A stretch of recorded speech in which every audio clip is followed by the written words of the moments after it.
the keys are to the glory days at the stick. From who's got it better than us to brick by brick. It's always the 49ers way, from off-season to game day. Yeah, we talk back. It's the 49ers Cutback.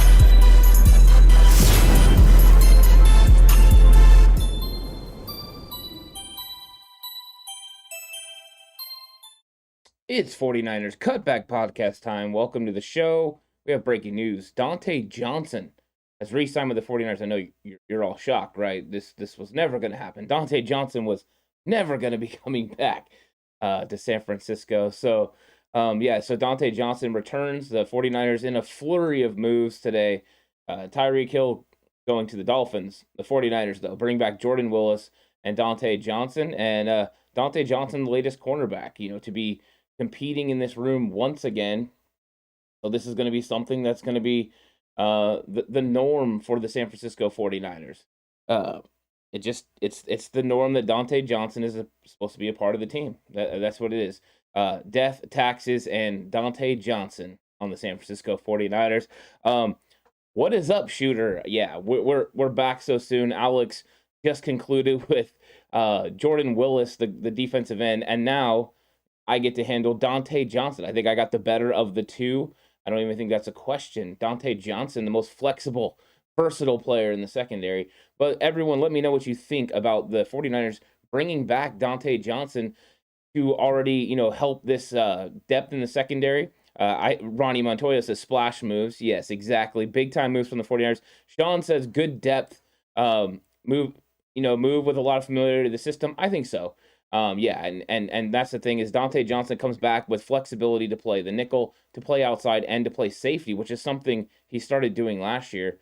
And so I think a lot of teams can be excited as well. And we've got breaking news from us that Jeff Wilson Jr. is also coming back to San Francisco. So the 49ers are making moves and bringing back their players.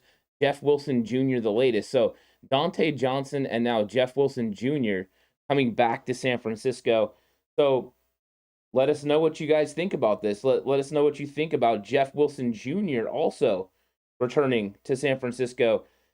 Is this surprising? Because I know some people really thought that he was going to be possibly leaving and moving on, and the 49ers were going to do something else in the running back room, but it appears that they're going to keep somewhat of the room together. The running back room now, Jeff Wilson Jr. is the elder statesman, as it would be. So another move for them. So that's going to be something fun to watch. So Dontae Johnson, let's first talk about him and what he ends up bringing back to this team is the flexibility, right? He can play inside and outside. And with losing K'Wan Williams, I mean, you don't intend on Dontae Johnson being your starting cornerback. But what he does is at least give you flexibility in case something happens. We got people saying, hey, it's nice that the 49ers are back from vacation. Here comes the flurry of moves. The flurry of moves of re-signing their own players. So financially, they must have something coming where they've worked out, the money behind the scenes because they had to free up money to be able to bring back these players. But now Jordan Willis, I think, was a nice piece for them, a rotational piece. It kept them, now they have 10 defensive linemen. So Dontae Johnson is now filling out that room. I think in a perfect world, you're hoping that Dontae Johnson doesn't make this roster, that he's a 90-man signing, but you don't know that for sure. And as far as Jeff Wilson Jr. goes, I mean, Jeff Wilson Jr. just wasn't healthy last year. I mean, it seemed like he came back and he was playing well, but then he would just, wasn't all the way there. I think if he's right, if he gets fully healed from that meniscus, he will bring that attitude and aggression from the run game.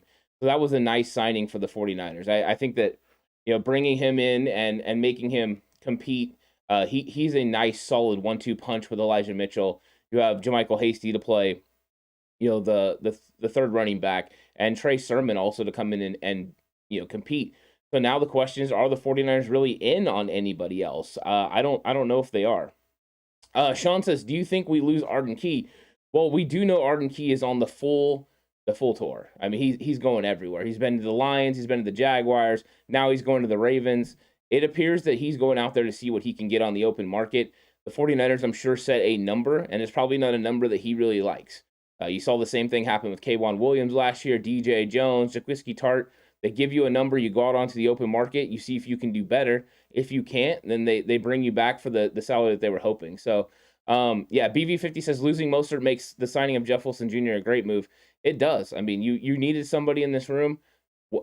It could have been a free agent, and it still might be a low-cost free agent that they bring in. Last year was Wayne Gallman that they brought in to compete. I don't think the running back room is set for training camp or set for this 90-man roster. They will bring in somebody to compete, but what they've done is at least give us a running back room, minus Mostert, that is stable for last year. We saw what the run game did with a probably not healthy Jeff Wilson Jr., a rookie Elijah Mitchell, so he'll be better this year because he just knows what's going on. And then you've got to think JaMycal Hasty will be a little bit better, and Trey Sermon will be a little bit better. So these are some moves that the 49ers are making that are going to fill out that depth. This is what they have to do. They're trying to build the 90-man roster, but these are two guys that were on the 49ers 53-man roster last year. So these guys are players that they counted on week in and week out. So making sure you can bring them back is important. How about them Niners says just trade Jimmy to Seattle for a piece of Pete Carroll's used gum. Wow. I'm not a fan of the gum there. How about them Niners? Just not a fan of the gum, but I get what you're saying. Yeah, tag team 49ers cutback. Thanks, Gary. Yeah, Alex was on earlier. Now I'm rolling with it. So Ivan says, do you think the 49ers are top 3 in the NFC? I think they could be. And the reason being is this NFC is wide open. I mean, you see players consistently moving, to the AFC, and right now, quarterback-wise, you got Matthew Stafford down in LA, but their team is a little bit weaker than it was last year. And then you got Tampa Bay with Tom Brady. Aaron Rodgers is just someone you don't normally concern yourself with if you're a 49er fan because, I mean, he just can't beat the 49ers in the playoffs. So I think you look around and there's a wide open space. And if Trey Lance is able to ascend the way I believe everyone thinks he can, then there you go. I mean, this division's wide open. And that's why a lot of people are saying, hey, we need to go all in right now because they see the potential of the 49ers being one of the best teams in the NFC. So that is something that's exciting. Craytone says, don't understand why Jimmy G's still here. Trade him or anything and sign Gilmore and Cameron Fleming. Then you draft Kirby Joseph and O-line and D-line help. I think a lot of people are talking about that because you see the $25 million you could free up from Jimmy Garoppolo being traded. Right now, that's not what they're going to do. So they're making these moves and they're financially, going around it, and they're finding ways to keep Jimmy Garoppolo on the books and yet still build their roster. And that's what we've been waiting for. That's what we were talking about yesterday on our stream. We're talking about the 49ers are finding ways to bring their players in and build a roster with that Jimmy Garoppolo $25 million on the books. In fact, $27 million cap hit. So as long as they can build a roster with Jimmy Garoppolo still there and a championship caliber roster that they can win with, I think that's what they're going to do. And it seems like they've resigned themselves to that fact that Jimmy Garoppolo's contract is not going to restrict them from building a championship team. Jed York said a couple years ago that Jimmy could be on the roster for 2 years. And these are the moves that point to this is a possibility. So I wonder who they restructured or extended to free up this cap space. They apparently only had $2 million. I guess they could have come close to signing these 3 guys. I wonder if any of them are the veteran exemptions, which make the cap hit around $835,000. So this is something to watch when you see the details of these contracts come up and Parag Marathi doing what he does and working out and structuring these contracts to really help. Let's see what else we got here. The TCC All-Stars in the house. What's up, BV50? BV50 is letting everyone know. Don't you think Sermon looked explosive when he ran a couple times against the Eagles? I do not, Bomber T. The one thing with Trey Sermon was I believe Trey Sermon has ability and he could be somebody that develops, but right now he has not developed his running style. You watch Jeff Wilson Jr., and that's why Jeff Wilson Jr. is an important signing. Jeff Wilson Jr. and Elijah Mitchell explode when they get to the line of scrimmage through a hole. They put their foot in the ground, and I know everyone's probably heard that a lot by now, but it's an actual thing. You put your foot in the ground, you cut up the line of scrimmage, and you explode through the hole. Right now, Trey Sermon wants to sort of dance. He wants to make a couple moves and then go. And that's the thing right now that he's trying to learn and develop. And if he does, then he's going to he's going to be moving in the right direction, and the 49ers will give him the ball more because he's a big physical guy. It's not that he doesn't have vision or doesn't have ability. Just right now, he hasn't, his talents haven't become scheme fit. He hasn't been able to get himself right in the 49ers system. This is very typical of 49ers offseason, looking to look inside our own guys. The corner signing honestly shocked me. They don't usually value that position. I like it, though. Yeah, Sean. I think we haven't, in 2018, we had the big signing of Richard Sherman. So, I mean, as that goes, that's on brand. Occasionally they will go corner, but they've definitely spent most of their money around the front seven and the defensive line. And so that's why it's an interesting move, bring in Charvarius Ward, and now they're going out and bringing back the players that they value that are good depth, that have a lot of versatility. I think Jordan Willis, too, was developing very nicely. You can get Jordan Willis for a 17-game season. I think he's going to put up some pretty good stats. I wouldn't be shocked if he doesn't be able to produce the 6.5, sacks that you could possibly lose from Arden Key. I think he has that potential. He's a very talented player.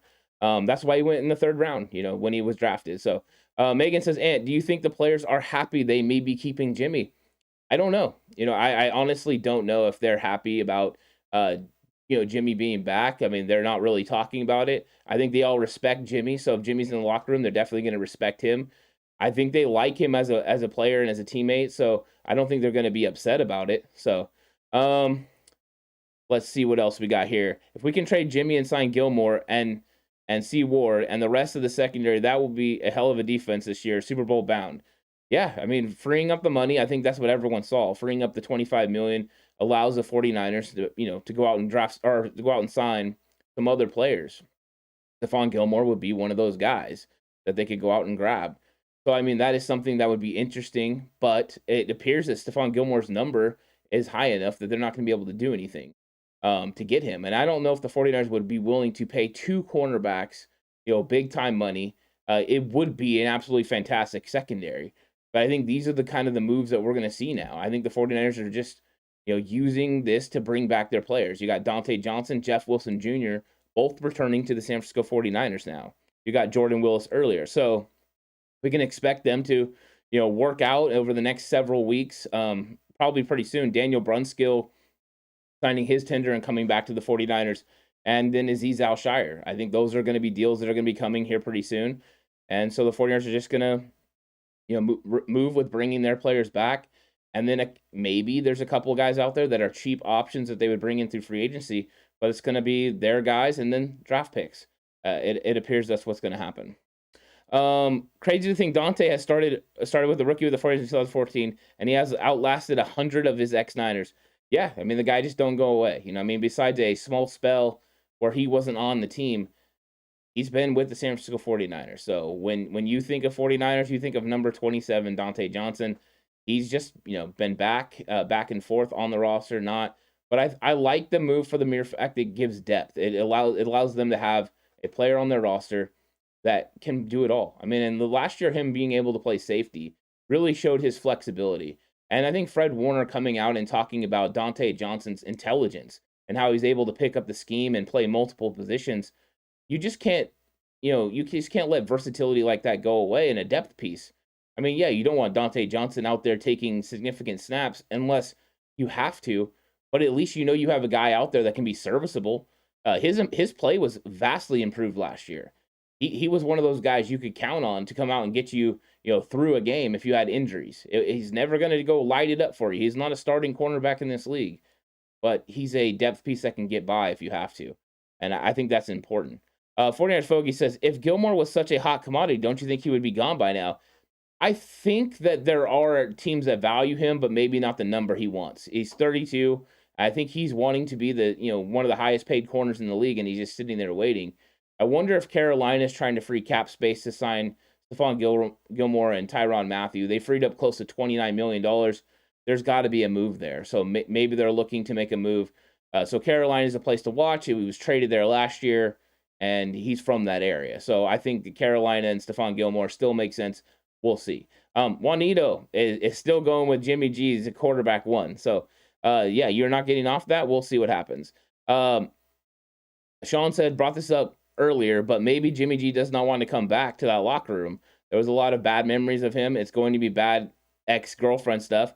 Maybe. I mean, I don't know. Jimmy Garoppolo is he handles things at a high level. He never wavers. I mean, he's got a lot of confidence. So I don't know if he would worry about coming in that locker room. I'm sure it's not the situation he wants. He doesn't want to be the backup quarterback. He doesn't want to be in a competition again with Trey Lance. He would have loved to have went to a roster where he's the starting quarterback. Right now, he doesn't have that option. He's a part of the San Francisco 49ers. So that's kind of what he's dealing with right now. We're seeing again, just trade Jimmy to Seattle for a fifth. That's a lot of extra INTs for our defense. The thing is, though, you don't know if Seattle wants Jimmy Garoppolo. And it's not usually, a good idea to trade someone inside your division. For the mere fact you have to see him again. Now, I mean, it doesn't mean that Jimmy's going to go in there and light up the 49ers, but that's just not something you do normally. So I don't think that Seattle is interested in Jimmy Garoppolo, minus him getting released. I think if he got released, they could be interested in having him come in and compete with Drew Lock, because I think that they would be interested in having a veteran quarterback on a cheap price. And at that point, that's what Jimmy would become, a cheap price, because he's not getting $27 million on the open market. It's just not there for him. Teams are just going to wait till we release Jimmy, then pick him up. Yeah, I think that's what some of them are waiting for.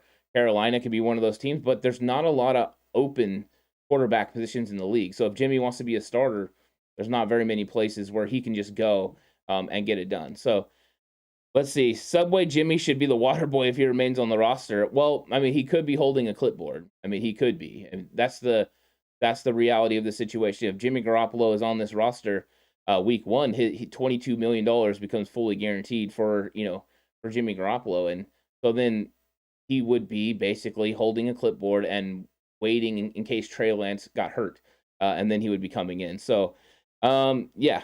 Ephesian said, rather get Baker. I think Seattle would rather get Baker. I think they would love to go with the Baker Mayfield route, but it appears there's no market for him.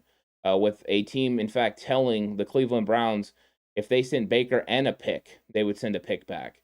So I don't know how much of a market's there, but I mean, we don't know that for sure. Let's see. We also have, how is everyone feeling about Jeff Wilson Jr.? Do you feel like he didn't get enough carries last year? What should he have gotten more carries? We heard that kind of like last night in our stream that maybe Jeff Wilson Jr. was underutilized. So how excited is everyone to have Jeff Wilson Jr. back with the team and on the roster, and basically being the backup to Elijah Mitchell? Because right now in the running back room, it appears it's going to be Elijah Mitchell as RB1, then Jeff Wilson Jr., then I would say Trey Sermon as the running backs, and then with a third down back being JaMychal Hasty. Is everyone feeling confident about Jeff Wilson Jr. being that guy? Is there someone you would still, like to go after? Or is there a draft pick? Maybe there's somebody in the draft that you guys like. Let us know in the chat, and I'll go through it. Let's see. We got a lot of talk about Jimmy Garoppolo. Cornelio says, don't want Jimmy back. I think that is a lot of 49er fans don't want Jimmy Garoppolo to be back with San Francisco. And I think right now, we don't know what's going to happen. The reality of the situation is the 49ers are able to make moves with Jimmy Garoppolo's contract still on the books. They're able to go out and re-sign their players. They haven't had to need that money. For some reason, they're not interested in some of the free agents that are out there. Even though as fans, everyone wants the 49ers to go out and get Stephon Gilmore, get Tyrann Mathieu, or get one of those big-time edge rushers. The 49ers haven't been willing to do that. All they've been willing to do is sit back, wait, let the market reveal itself, and then bring back the players that they want. The only one they went all in on getting was Charvarius Ward. They targeted him, they got him, they brought him in. And since then, it's been all strategic, bargain basement, bring back certain players to fill out their 90-man roster.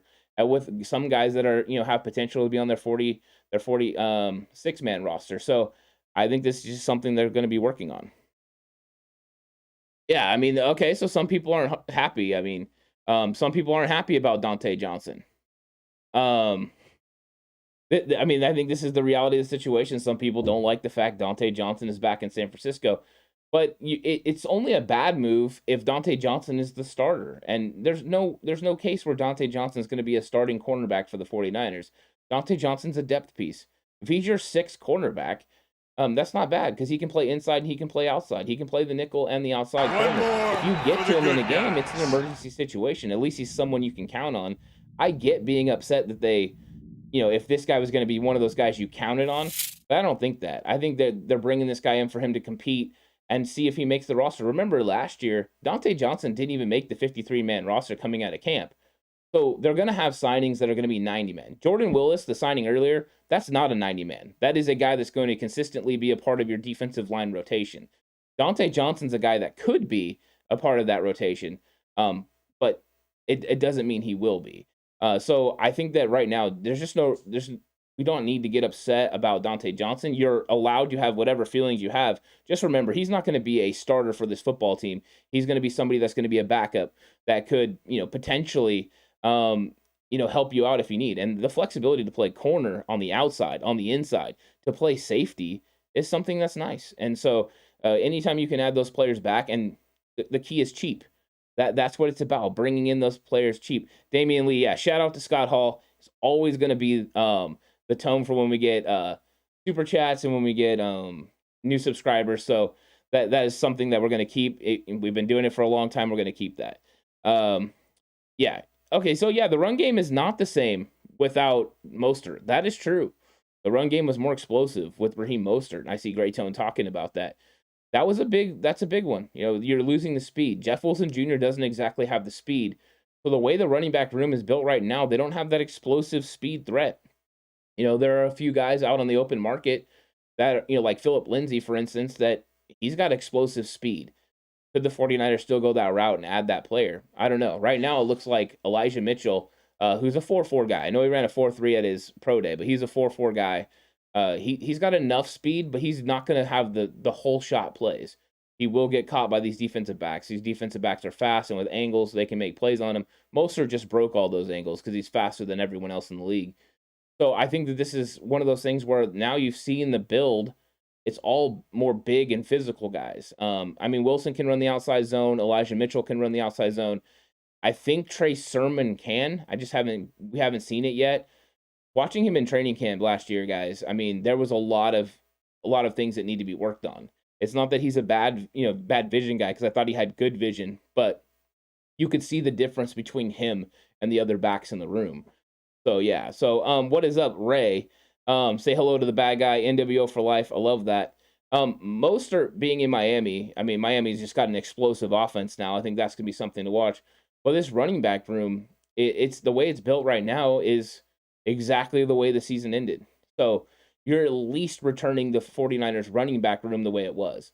You would like to improve that room. I think everyone in San Francisco knows that. But right now you have the confidence that at least you're rolling with the group that you had at the end of the year. It does need improvement, whether that was in the offensive line with better run blocking, or if that is with a running back that can help take it to another level. But, Deebo Samuel does add to that as well. So, I think this is one of those things where the 49ers are going to continue to bring back their players. I'm sure we're going to see even more of these. Yeah, if Verrett is healthy, our defense is stacked. And we wonder if the Jason Verrett signing is going to come at some point. Now that you're seeing these other moves, maybe Jason Verrett is a player they bring back. I think Jason Verrett, and I've been talking about this sort of since free agency was going to get going, he could play the nickel. Jason Verrett could play the nickel. He doesn't have to play outside. You could leave Emmanuel Mosley on the outside, and you could go ahead and move Jason Verrett on the inside, and I think he would do a very good job. So this is something that could come, and there's other free agents, of course, that the 49ers still need to, re-sign. Stormy says, yes, re-sign Verrett. Good. We love Verrett here on the channel, so that's good. David V, what's up? He said, back to work, fellers. Have a good one. I think that there's a lot of guys that still make sense, and Jason Verrett's one of those ones I just feel awful that he had the knee injury again. I really think he would have had an all-pro caliber season last year. The defensive line was back. He had a Pro Bowl caliber season in 2020 without that defensive pass rush. Having that pass rush, he would have been just elite. Emmanuel Mosley had a fantastic season, and I think Verrett would have had the season, that kind of season next to him on the other side, and the 49ers secondary would have been immensely better. So that is something I still think is in the cards for the 49ers, is bringing back Jason Verrett. The key is, how much money does he want, and how much of a risk are the 49ers willing to take on him with guaranteed money and a contract, because he's consistently got hurt since he's been to the 49ers. He hasn't, 2019 he came in, he wasn't healthy. 2020, he had a good year, really good year, he got offered a multi-year deal by another team, but he came back to San Francisco, bet on himself, And so how much risk is there though? How much risk is there? Let's see what else we got going on in here, chat. Hope Lenore is training every day. He might be the slot DB. Yeah, some interesting stuff on Twitter about Deommodore Lenore. I seen, RSF Niner saying, hey, Deommodore Lenore, step up. You're the next man up in the nickel spot. And then you had Eric Davis, kind of saying, whoa, and you had other people saying, what has Deommodore Lenore done so far to prove it? I think he can prove it during the offseason, but I worry about having a young player like Deommodore Lenore, who I've seen have some struggles with speed receivers playing in the slot against, Cooper Kupp and these guys that we got here in the NFC West. Because the NFC West is no joke when it comes to slot receivers. So it's something that I think needs to be worked on still. I think they could improve that room still. I don't know if Deommodore Lenore is going to be ready. Tessio says, good signings, roster depth. Exactly. That's what they're doing right now. They're filling out their rosters, filling out their 90-man, but they're filling it out with players that contributed to the team last year. These guys were viable options for the 49ers. They're not just guys, that you hear that aren't going to make the roster. Everyone that they signed today so far will either be on this roster or be really close. I think Dontae Johnson could make this team. I think in a perfect world, you get enough cornerback help that he doesn't. That means your secondary is better than it was last year. And I think that's the hope. Yeah, the AFC is stacked, Ivan. That is true. It definitely is. So Tessio says just need some quality O-line moves. Not sure if I trust all the second-year players. That's it, right? I mean, that they've seemed like they are okay with this offensive line the way it's going forward, and the fact that they offered Daniel Brunskill would make you think that Brunskill is going to compete for the right guard spot. If Brunskill is competing for the right guard spot, Aaron Banks potentially as the left guard. So, we do got left guard Laken Tomlinson. Aaron Banks and Colton McKivitz, and right guard Jalen Moore and Daniel Brunskill, possibly. That's what you're looking at on the O-line. They did not go out there and make a splash move. I don't think they're going to make a splash move. So, yeah, young players are going to have to step up for the 49ers. They invested the capital last year. So, this is what they're going to do. Stormy says, Niners should have signed A.J. Bouye instead of Dontae Johnson. The thing is with Bouye is, Bouye is a better player. Yeah, but he's going to cost a lot more money. And right now, they're just going in and getting depth pieces. They have their starting guys, Emmanuel Mosley, and they have Charvarius Ward on the outside. Bouye would play on the outside. So they don't think that at the money that Bouye wants, that he's a better value than who they have right now. They do need a nickel corner. There are nickel corners out there like Chris Harris Jr., who I would love to see the 49ers get. He's getting older at 32, but he's still capable of playing at a high level, and I think he could fill in nice. Of course, Jason Verrett could also be that option. You just worry about his injuries, and maybe that's what they do. Maybe they go with Verrett, knowing that Deommodore Lenore in a pinch could get it done, but you have that, okay? And then I've seen people asking about Jaquiski Tartt. Right now, no news on Tartt. Tartt is out there. He's fielding offers, but when you still have some of the biggest names safeties out there with Tyrann Mathieu, Landon Collins, these guys are available, and so far there hasn't been any movement, which means there's not a huge market for safeties. And you have some Jabril Peppers, a young cat, 26 years old, still available. I wonder when Tartt sees his market and comes back to the 49ers and says, okay, I'm appreciative of what you guys offered me, and I'm going to do that. Sean says, is Tartt still in play? I think he is. He said still draft the safety Petrie. If he's cheap, I bring him back. If they bring back Tartt, I do not believe they're going to go young safety in the draft because of the moves that they've made. They still have Tarvarius Moore. They have Talanoa Hufonga, Jimmy Ward, and then they signed George Odom. So your safety room, if they brought Tartt back, would be 5 deep. You're not keeping more than 5 guys. So you're just not doing that. Jim Foster says the Rams are champions and will repeat. Okay. Okay. Have fun. Anyways, Jim Foster, no. Sign PJ Williams from Aegis. Okay, maybe. BB50 says, Ant, what position do you think the 49ers will draft with this 61st pick? Right now, I don't know. I'm waiting for them to fill out their roster. Once they fill out their roster, I think there's going to be some apparent players that are going to be there. But I think there's going to be very enticing edge rushers. There's going to be very, very enticing edge rushers that are going to be available for the 49ers there. I know it's one of those things where you're like, Niners, edge rushers again. But I don't think it's going to be corner the way that they're filling out the room unless there's a nickel that they believe can step in day one and start. And there are guys that have that ability. So maybe that, but I think there's going to be enticing edge rushers and receivers, and I would go with one of them because I want explosive players. I want guys that are going to go out there and help Trey Lance right away. And there's two ways to do it. Number one, you get him a player that can make a dynamic play for him as a receiver down the field, and then or you get somebody that can get after the quarterback on the opposite side and give him more time. So I think those are things that you want. More snaps, more ability. Edge rusher makes sense. I don't know if they go interior offensive line. I think the conventional wisdom would be they draft a center to eventually take over, for Alex Mack. But the 49ers have showed they're not really willing to do that. So I don't think that is something that's gonna happen. I really don't. I don't think they're gonna go center in the second round. They weren't willing to do that last year, and they had some really good options. I think Kyle Shanahan likes rolling with a veteran center. Terrell Edmonds or Honey Badger, probably too expensive, but could help create turnovers. Yeah, great. I mean, they would fit in very nice with the 49ers defense. It's all about financially, being able to afford players that are going to make dynamic plays for you and still fill out your roster with the best players. Right now, they're choosing depth. So I think that maybe the 49ers continue to, move in a different direction in the secondary and stay with these younger cats that are a little bit cheaper. But I mean, yeah, it's hard. It's tempting when you got a player like Tyrann Mathieu out there that's available. He's an absolute beast.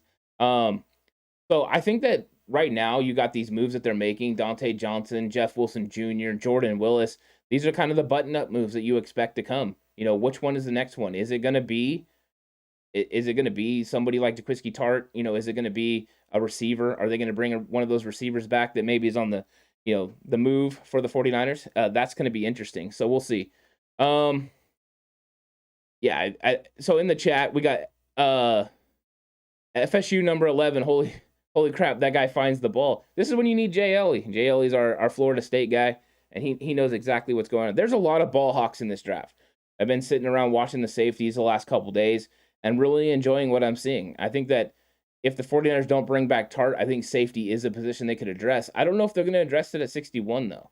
I don't know if they put that much of value on it. I mean, last year, the big conversations were, the 49ers were going to go safety, and they didn't. I mean, that's just something they didn't do. Kid says, what about Arden Key re-signing? Right now, Arden Key's out there, and he's making his rounds. He's going out. He's the belle of the ball, as it would be. He's been to Detroit. He's been to Jacksonville. Now he's on his way to Baltimore for meetings. And so far, he's been leaving these places without deals. Every time he leaves a place without a deal, it puts the 49ers a little bit further along in possibly bringing him back because we know they've set a number. John Lynch and Parag went together and made an offer, and they put it out on the table. He goes out and he sees if he can get an offer that's better. If he can, he's going to be on the move. If not, it'll be like K'Wan Williams last year. Last year, K'Wan Williams had a similar offer from Kansas City, so he came back to the Niners. This is just what they do.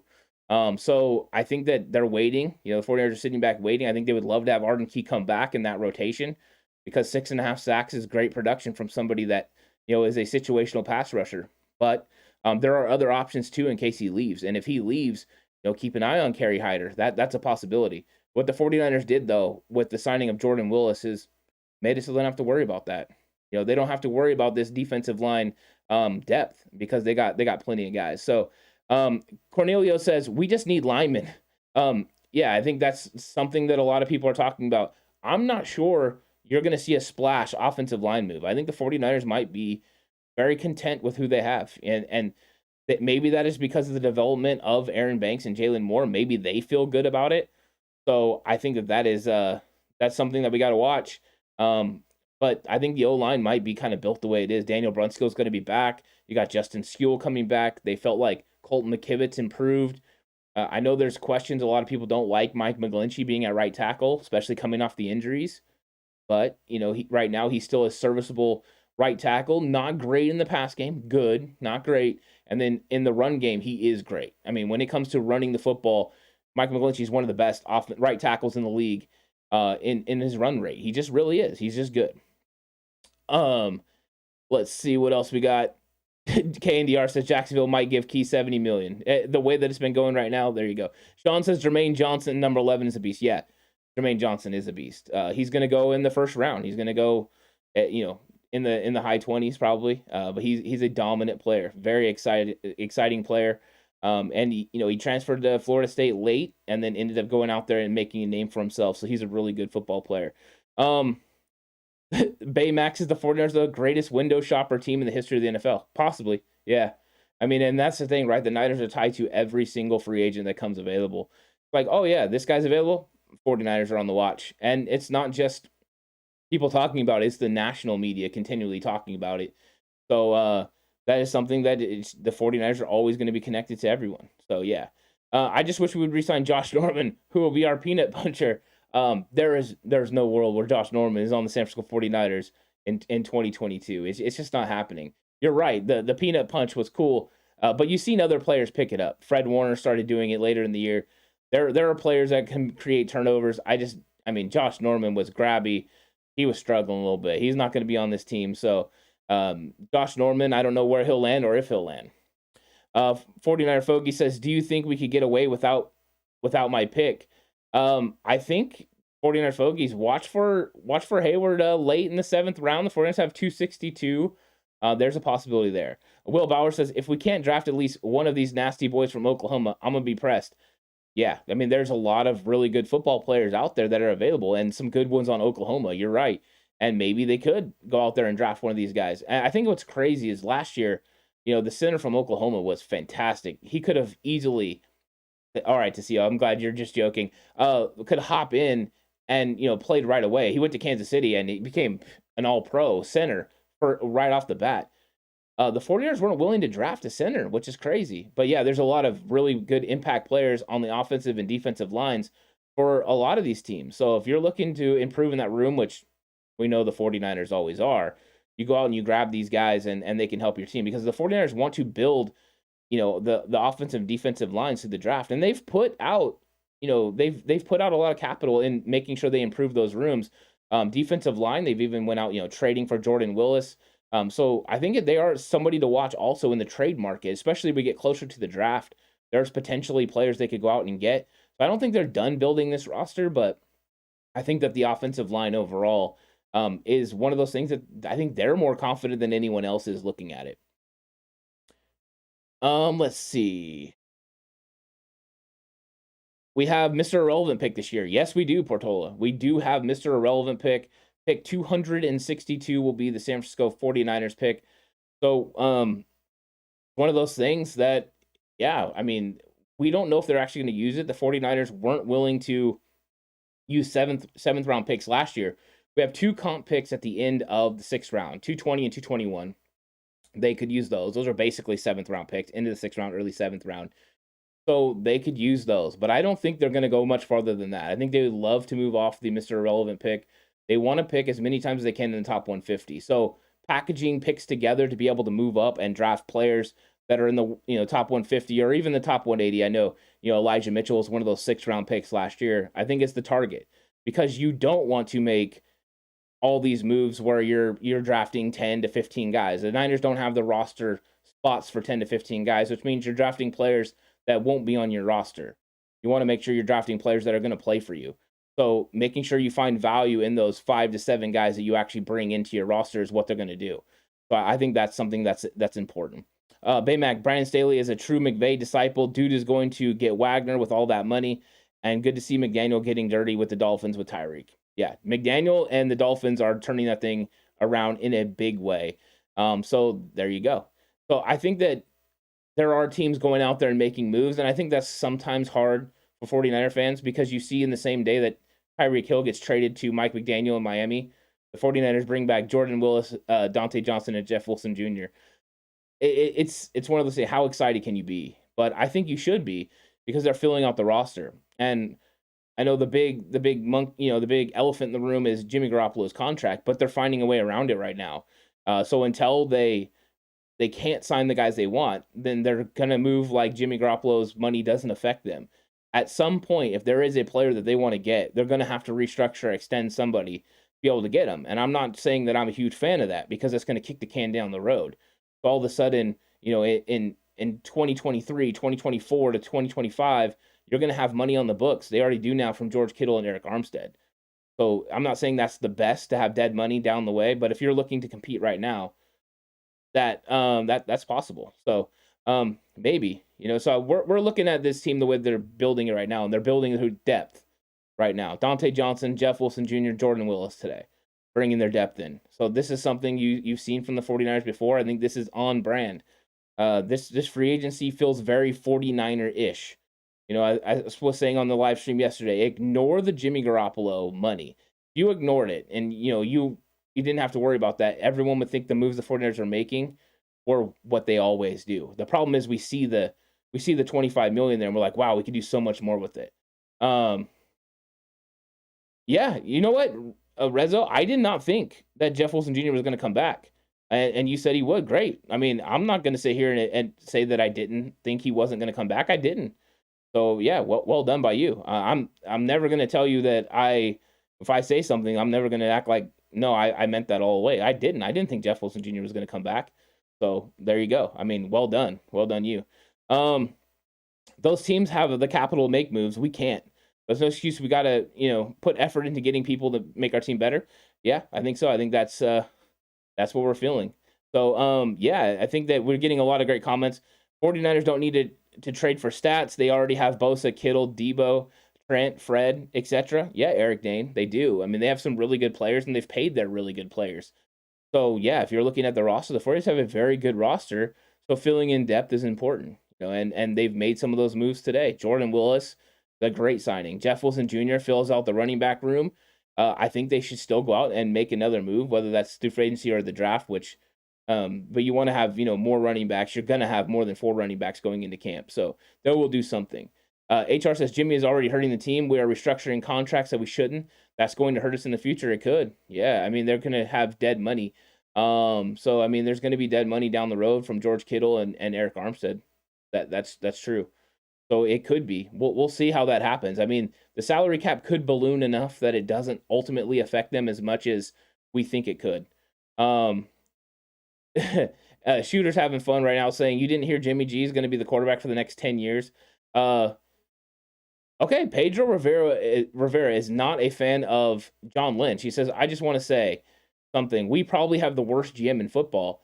I think that there's a trend in the 49ers, fan base that think that John Lynch is the worst GM. My question is how? How are we coming to that thought process with the 49ers being able to get to 2 NFC championships in the last 3 years? And one of those, they got all the way to the Super Bowl. I don't think that is a bad GM. You know what I mean? I think that maybe we don't like the moves that he's making involving Jimmy Garoppolo, but I don't think so. I don't think that is a fireable offense. I think we can all sit back and wait and see what moves he makes. And if he builds a championship roster, even with Jimmy Garoppolo's contract on the books, we got to give him some props for that. And I don't think it's a fireable offense, but we'll see. We'll see. I mean, I know that a lot of people are getting upset about that. So, off-season grade so far, I'm giving us a D+ by WTM. Okay, yeah, D+. Not excited. How much of the, was it an F without Charvarius Ward? Because I thought the Charvarius Ward was a really good signing. Other than that, they haven't really made any big moves. So, I mean, D+, there you go. That's what some of the 49er fans are feeling. Sean says, could Jimmy turn into the offensive version of Dontae Johnson? I think in a lot of people's minds, that's what he is right now. But, I mean, no, he's a very, I mean, at the worst, he's a very, very good backup. But he's still one of those guys that's a top 20 starter in this league. I mean, he's not the best. He's not the most elite quarterback in this league, but he's a top 20 guy. He's a guy that you feel like if you have a really good roster around him, you can win playoff games and potentially get you all the way to the Super Bowl and see what happens. So I think so. I think this is one of those things. So yeah, you guys just seen the poll pop up. How do you guys grade the 49ers offseason so far? So we got that. Bomber T says, John is just Kyle's pawn. I finally come up to grips with that. Kyle can't go. He is probably the best coach in the league. So, there's some people that aren't willing to move off of that. Yeah, I mean, there you go. Ben V says, some content creators like to push the narrative about John being horrible. I just don't think you can say John Lynch is horrible with the way that the team's been constructed over the last few years. I mean, 2020 was catastrophic because of injuries, but they did really put, a lot of players out there with ability. And then even early in that season when they lost Bosa, they were trying to manage it. They brought in other edge rushers. He did a good job of trying to keep the 49ers relevant. I don't really see the problem with John Lynch other than most people want to see Jimmy Garoppolo moved. And because Jimmy Garoppolo is not moved, they're not happy with him as the general manager. And they're fair. I mean, that they can feel that way. I mean, that's something they can do for sure. Pedro says, if you look, he's been signing old players other teams don't sign because they know they are hurt. Right now, that is a complete shift, though. I mean, right now, they're not signing players over the age of 27 besides Dontae Johnson. They're really just bringing in young guys. Charvarius Ward, younger guy.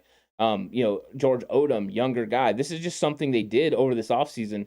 There has been a little bit of a transition from possibly bringing in veterans such as Richard Sherman while they were trying to build things up to making sure they stay young and bring in players, that are going to stay healthy. Definitely over the last few years, it's about staying healthy and having players that can be on the field.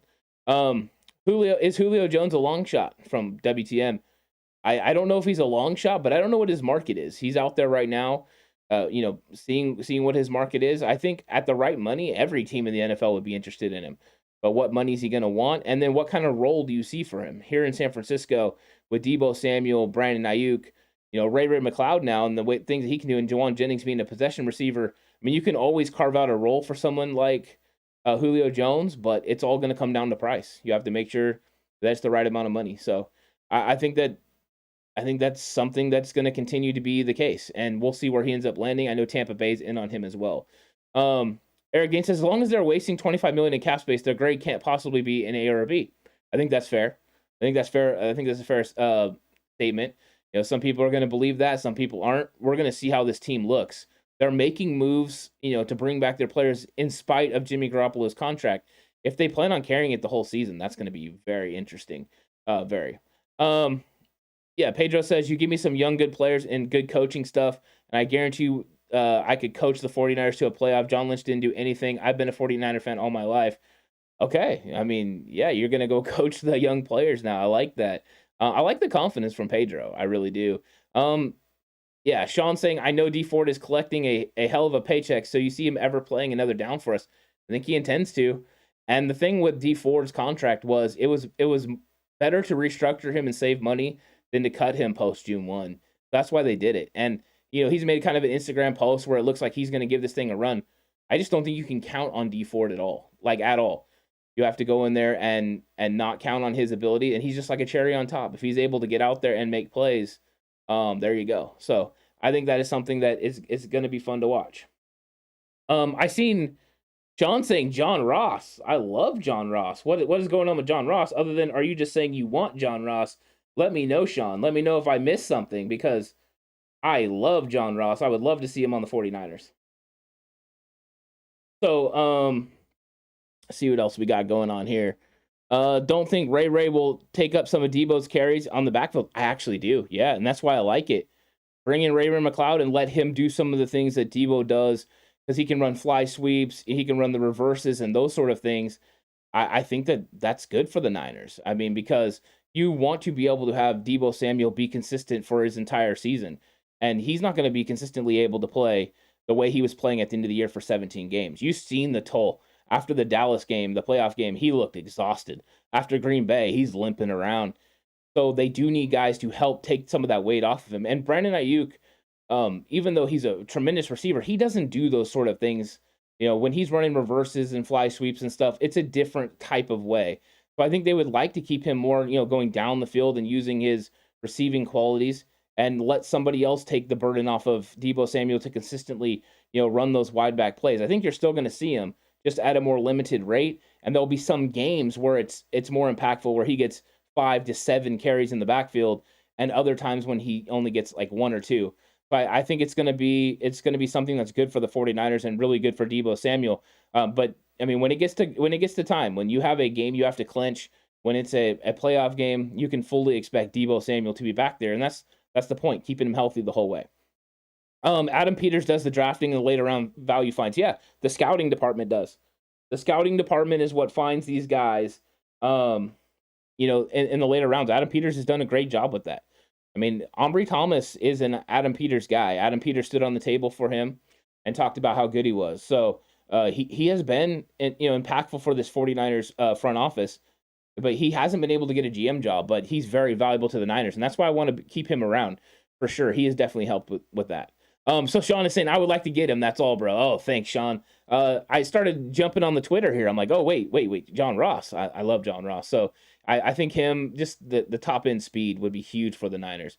Tassio says, any tight end 2 free agents you like or late round pick? Yeah, I mean, there's some tight ends that I like. I think they're going to address it with a low budget free agent. I would go back to Michael Pruitt.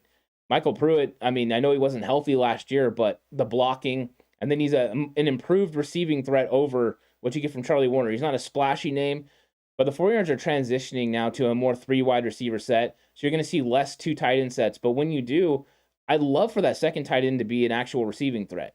We'll see if Charlie Warner continues to ascend to a better player than he has been. But right now, he hasn't been able to do that. I think Charlie Warner's a good blocker, but receiving threat, I wouldn't say he's a receiving threat. Bay Max says, John is overrated. Drafting Solomon Thomas because you went to school with him wasn't the brightest. Jimmy didn't work out with that connection. Drafting Kinlaw with the injury issues. Yeah, I mean, if you want to point those out, that's great. Now let's point out that they got Fred Warner in the 3rd round. He's one of the best linebackers in the league. You got George Kittle in the 5th round. He's one of the best tight ends in the league. You got Drake Greenlaw in the 5th round. You got Deebo Samuel in the 2nd round. So, I mean, for every bad move, there's corresponding good move. I think that's pretty on brand with every single GM in the league. You're going to have these hits and you're going to have these misses. What you're hoping is that when you hit them out of the park. And the 49ers have done that. They've hit them out of the park with Warner, Kittle, Greenlaw. You know what I mean? These players that they've brought in. So I think you're right. I think you can look at some of these, and the Solomon Thomas one screams bad move from John Lynch. If you drafted Solomon Thomas in the 2nd, 3rd round, I don't think anyone freaks out about it, but because he was a top 3 pick, yeah, that's a problem. And so that one I think is glaring, and luckily they got a chance to make up for it. But that first draft doesn't look good with Solomon Thomas and Reuben. So yeah, I get what people are saying. Sean says, I can see Juice being blue to help in the edge as tight end, moving it to a RPO style. I think you're going to see a lot of interesting things with Trey Lance at the helm. If Trey Lance is the quarterback, I believe he will be. You're going to see some interesting things coming from him in the read option game, and that should open some lanes for this running game. It really should. And that's why bringing Jeff Wilson Jr. back is impactful. Jeff Wilson Jr.'s impact, being able to get first downs, so 3rd and short, 4th and short, is something the Niners needed last year. I think Elijah Mitchell can play every down, but that's where Jeff Wilson is going to help. But it's also going to keep the defensive ends honest. They're not going to be able to crash down the line of scrimmage, which they can against Jimmy Garoppolo. They did not fear Jimmy Garoppolo pulling the ball, so that'll open some stuff up. There you go. Yo, my man, doing a great job on the mic and on the chat. Great work. Take care. God bless. Gotta go Niners. Thanks, Pedro, and thanks for everything you added. Pedro was coming in with some great comments. We really appreciate that when you jump on and do that. Bay Max says, D'Amico, Kasarik, and other positional coaches are responsible for John looking good as he does. And right, that should be a direct reflection on Kyle Shanahan. Kyle Shanahan going out and getting great coaches. You're not wrong. D'Amico Ryan's a fantastic coach. Chris Kasarik, great coach. That's part of it. Part of being a really good coach in this league is getting really good position coaches that make you look good. You don't want to consistently be the smartest guy in the room. You want to go find guys that are really good, that make you look smart. And so, yeah, that's a direct reflection on Kyle Shanahan going out and getting really good coaches. And he's done this consistently. And we're going to see if he can continue that, because he had to bring in a lot of different coaches this year. There's a lot of guys that left. So I'm definitely curious. I know the Brian Griese one had a lot of people up in arms, but I'm very curious about that. So yeah, I think that's a direct reflection on Kyle. There you go. Lynch wanted to draft Banks over Asante. He told Kyle, you build the lines first, tapping his head. If that is the case, I don't know that for sure, but you're quoting it. If that's the case, wow. I like Asante. I really do. I'm a Florida State guy, so I like Asante a lot. That would have been somebody I would have been interested in. He would have been the starting nickel corner right now. I don't think Banks fit the scheme. I think they're hoping they can develop him. The 2 picks that were the scheme fit question marks were Aaron Banks and Trey Sermon. And I think they're hoping they can develop him into it. And I think there was a thought process. They were going to transition into a more downhill running style, an inside zone look. and that did not come to fruition. Neither one of those players were ready to roll right there. Renee says, good, re-signed Dante as a solid backup. Honestly, it seemed like he was getting burned less than K1. He played pretty good. I mean, that's the thing, right? He's serviceable, Renee. He's serviceable. He's one of those guys you can count on to play in a multitude of different positions. So that's good. 427, Jeff Wilson Jr. is one of my favorite. Hope he's healthy all season. Exactly. If he's recovered from the meniscus, then you've got opportunities now for, this running back room to get it going. I think Jeff Wilson Jr. at his, as healthiest in 2020, he looked really good and dynamic. You're going to get that ability. It's a nice 1-2 punch with him and Elijah. You got the change of pace with JaMychal Hasty as a third down back, and we don't know we're going to get our Trey Sermon yet. But if Trey Sermon takes that ascension to where they believed he could by using that pick, there you go. Let's see.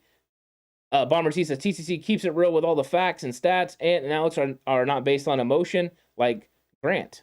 Well, thank you. We appreciate that. I don't game like I used to. Said it's wild that fans only see things in hindsight.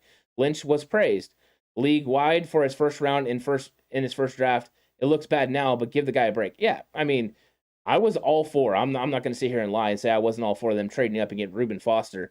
I thought that was some potential, especially coming off the Patrick Wilson, Navarro Bowman days. You're like, yeah, let's go get this guy. He fell all the way to the end of the first round. Go make it happen. Ben V says Asante ain't all that. Okay, I mean, there you go. I like Asante. Ben V doesn't like him, and I think that's the eye of the beholder. You know what I mean? And so the Chargers decided he was somebody they were into. The 49ers went Banks. If Banks ends up panning out, the Asante Samuel thing goes away. I mean, they're always measured around the players that were around him, and part of the reason that everyone talks about Solomon Thomas so much is because of all the great quarterbacks that came out of that draft. Now, what we do know though with John Lynch, and that's one of the things we got to kind of remember as well, Lynch went Solomon Thomas because Kyle didn't want a quarterback. Kyle Shanahan was waiting to be able to get Kirk Cousins in free agency the next year. So he was going in with Brian Hoyer, and they were going to build on the line. They were going to change that defense. I think that's what they were trying to do. So I think that part of it is Kyle Shanahan wanting to get Kirk Cousins is the reason you end up with Solomon Thomas. Sean says, if we do sign another running back in free agency, hopefully Lindsey, who would be who would be the odd man out, or just see who wins the battle in camp. Yeah, you see who wins the battle in camp. I think Phillip Lindsay is a solid move. I think JaMychal Hasty might be the guy out on that one because he offers something different. Hasty right now is pigeonholed into being the third down back.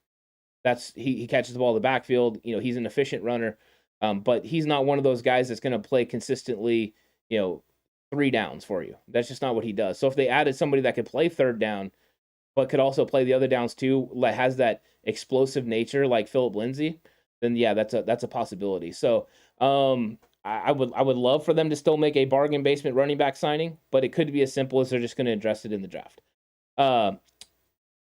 Put it in this way. If Peters could replace John Lynch, then it's a problem that John Lynch doesn't have a dominant presence in the team.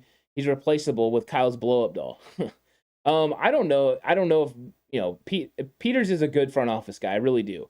And I think that if John Lynch was to leave, he would be the one I would think most possibly would go after him. But I think they would, it's a natural transition. But I don't know. I don't know how much is John Lynch and how much is Adam Peters. And I don't think John Lynch is ever going to be one of those ones to go out and say it. I just don't. John Lynch is just about business, and he wants to win. And I think you can't fault anyone for just wanting to go out there and win. I think he's done a pretty good job. I really do. I don't think that building a roster that was completely depleted in 2017 to where it is now, where we're talking about depth signings, but also having all pro players all throughout the team. And a lot of them were homegrown. Really, Nick Bosa, homegrown. Fred Warner, Dre Greenlaw, homegrown. We know Armstead came from the previous regime, but the way that they found ways to use him has been impactful. So I think that they've made a lot of great moves, and they've kept a lot of their great players. So I think there's of course negative about some of the things John Lynch has done, and there's positive about some of the things he's done. But I don't think he's done anything that's a fireable offense. I don't think there's any way Jed York is moving off John Lynch right now. Charles Clark says Dontae Johnson is solid. He made a big improvement last season. Agreed. I really do. That's agreed. Because you saw him be able to play a multitude of different roles, play on the outside, and there were times when we got into games and you're like, get Norman out, put Dontae Johnson in. And where did we ever think we were going to be there? So I think Dontae Johnson's a solid depth piece that they've added back to this roster. He's going to be able to help him out a lot. So, yeah, I'm excited about that. I'm excited about Dontae Johnson being a depth piece. I don't want him to be a starter. Don't get me wrong. I don't want to line up week 1 with Emmanuel Mosley on one side, Tarvarius Ward, and Dontae Johnson in the nickel. I don't think that's where we're going with it. But yeah, I think Dontae Johnson was a solid move. And so far today, Niners have made solid moves in retaining the players that they can count on, that are really good depth pieces, that are going to be nice rotational pieces. Jordan Willis, of course, to me is the most exciting. I just see a lot of potential there. Missing so many games with performance-enhancing drugs, that hurt his total numbers, but he can have a season like Arden Key had. And he has that ability. He was he's a 3rd-round draft pick. He's a good player. So I like that. I like Jeff Wilson Jr. coming back, even though, like it was pointed out, I did not think they were going to bring back Jeff Wilson Jr. I thought he would be the odd man out because I didn't know how they felt about the meniscus and the knee, but he's back, and that's great. I like Jeff Wilson Jr., so he'll be a nice addition. So at least the running back room will be as good as it was last year. I still would like to see them make an improvement, but we'll see. Ronnie Montoya says, what wide receiver is going to pick up to take the top off when we keep Benjamin, or do we keep Benjamin? I don't think we're going to keep Travis Benjamin, and I do believe they need to get a wide receiver to take the top off. We know that they've talked to Valdez-Scantling, Will Fuller, and those are 2 options. They can definitely take the top off. I think that you have to keep an eye on John Ross. If the 49ers are willing to go in the trade market, they could make an offer for Brandon Cooks. There are offers being made for Brandon Cooks. Green Bay has an offer out there for Brandon Cooks. We'll see if it gets done, but we don't know right now. So they do need somebody to take the top off. I think that's the perfect situation for what the 49ers are trying to build. Ray McCloud added a specific aspect that we were asking for, and I think now that that's what's going to happen, the top end. So do you see the 49ers re-signing Tart, getting someone else in free agency, or drafting another safety in the draft to compete with Odom and Hufonga? Yeah, when it comes down to it, Baymac, I think that Tart is still the first option, and if they go that way, then they're not gonna. If they go with Tart, they're not gonna draft somebody. They're just not. So that will be 5 safeties in the room if they bring back Tart. If they don't bring back Tart, there's a possibility of them going young, but there is always the possibility they're just looking at Tarvarius Moore, and looking at Talanoa Hufonga and like, okay, one of you guys is gonna start, and maybe it's George Odom. I don't know enough about George Odom. I've watched some of his film. I like what he can do, but I haven't seen enough of it yet. Romello Ball says, why did they get Dontae Johnson? He's not a good cornerback. Let him go on the free agency to a new team. For depth, Romello, they're not expecting him to start. They're expecting him to have to be a depth piece. And the fact that he can play on the outside, at the outside corner, he can play in the nickel, and he can play the safety. And he played pretty good last year. So I would say that he's still somebody you want to have on the team. So that's the reason they brought him back. It's a depth piece. They're not bringing him in to start. Lou says, we need cap space to sign players, and they should not take the dead cap. And sorry, I was keep repeating it, but we have to pay the bills at some point. We are backed into a corner. Lou, I hear you. I mean, I see the dead money that's starting to be accrued, in these following seasons. And yeah, it makes you nervous. I mean, the cap's going to go up, but you don't want to have this dead money that's going to be sitting there. Your saving grace is Trey Lance's rookie pay scale. But at some point, if you keep kicking the can down the road, it's going to build up enough to kind of offset that a little bit. So yeah, I mean, I think that in a perfect world, they wouldn't do that. But right now, that's what they're doing. Let's see what else we got here. Tar dropped the Lombardi trophy. Well said, Ephesian. KNDR says Dontae Johnson's like the Eric Bischoff. He's back and better than ever. Solid. I like that. Sean says right now, how would you rank the teams in the NFC West? I think you have to give the Rams the number 1 seed in the NFC West because they did it. They won it.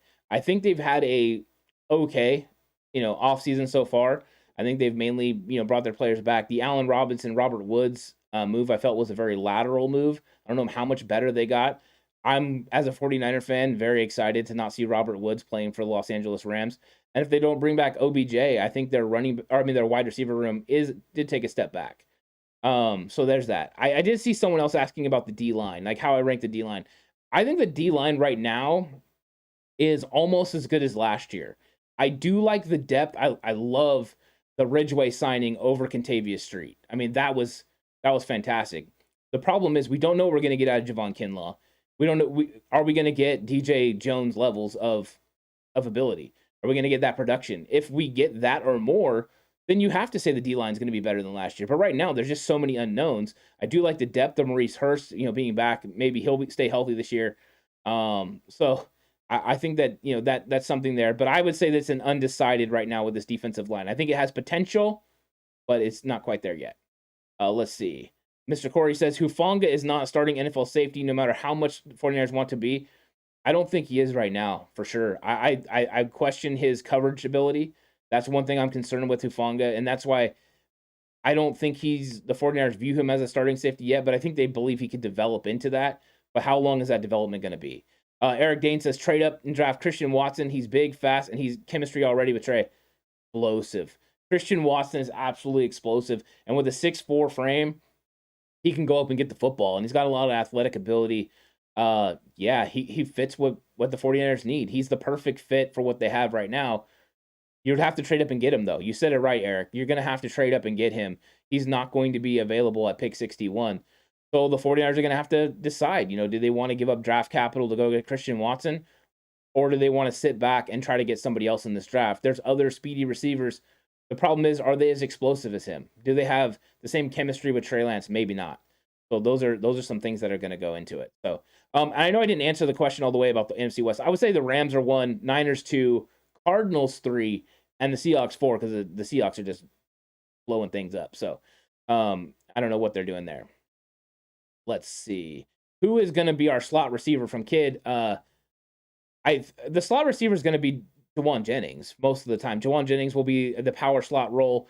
He's a great blocker, and he's a good position receiver. I know he's not officially signed, I believe, but he's going to be that guy. He's exclusive rights free agent. They're going to bring him back. So he will be that guy. And then at times it'll be Ray-Ray McCloud. Ray-Ray McCloud is going to give explosiveness off that edge, and he's going to be able to make some plays over the middle of the field. Ray-Ray's a nice addition. He's going to be able to create with the ball in his hand. So I like that.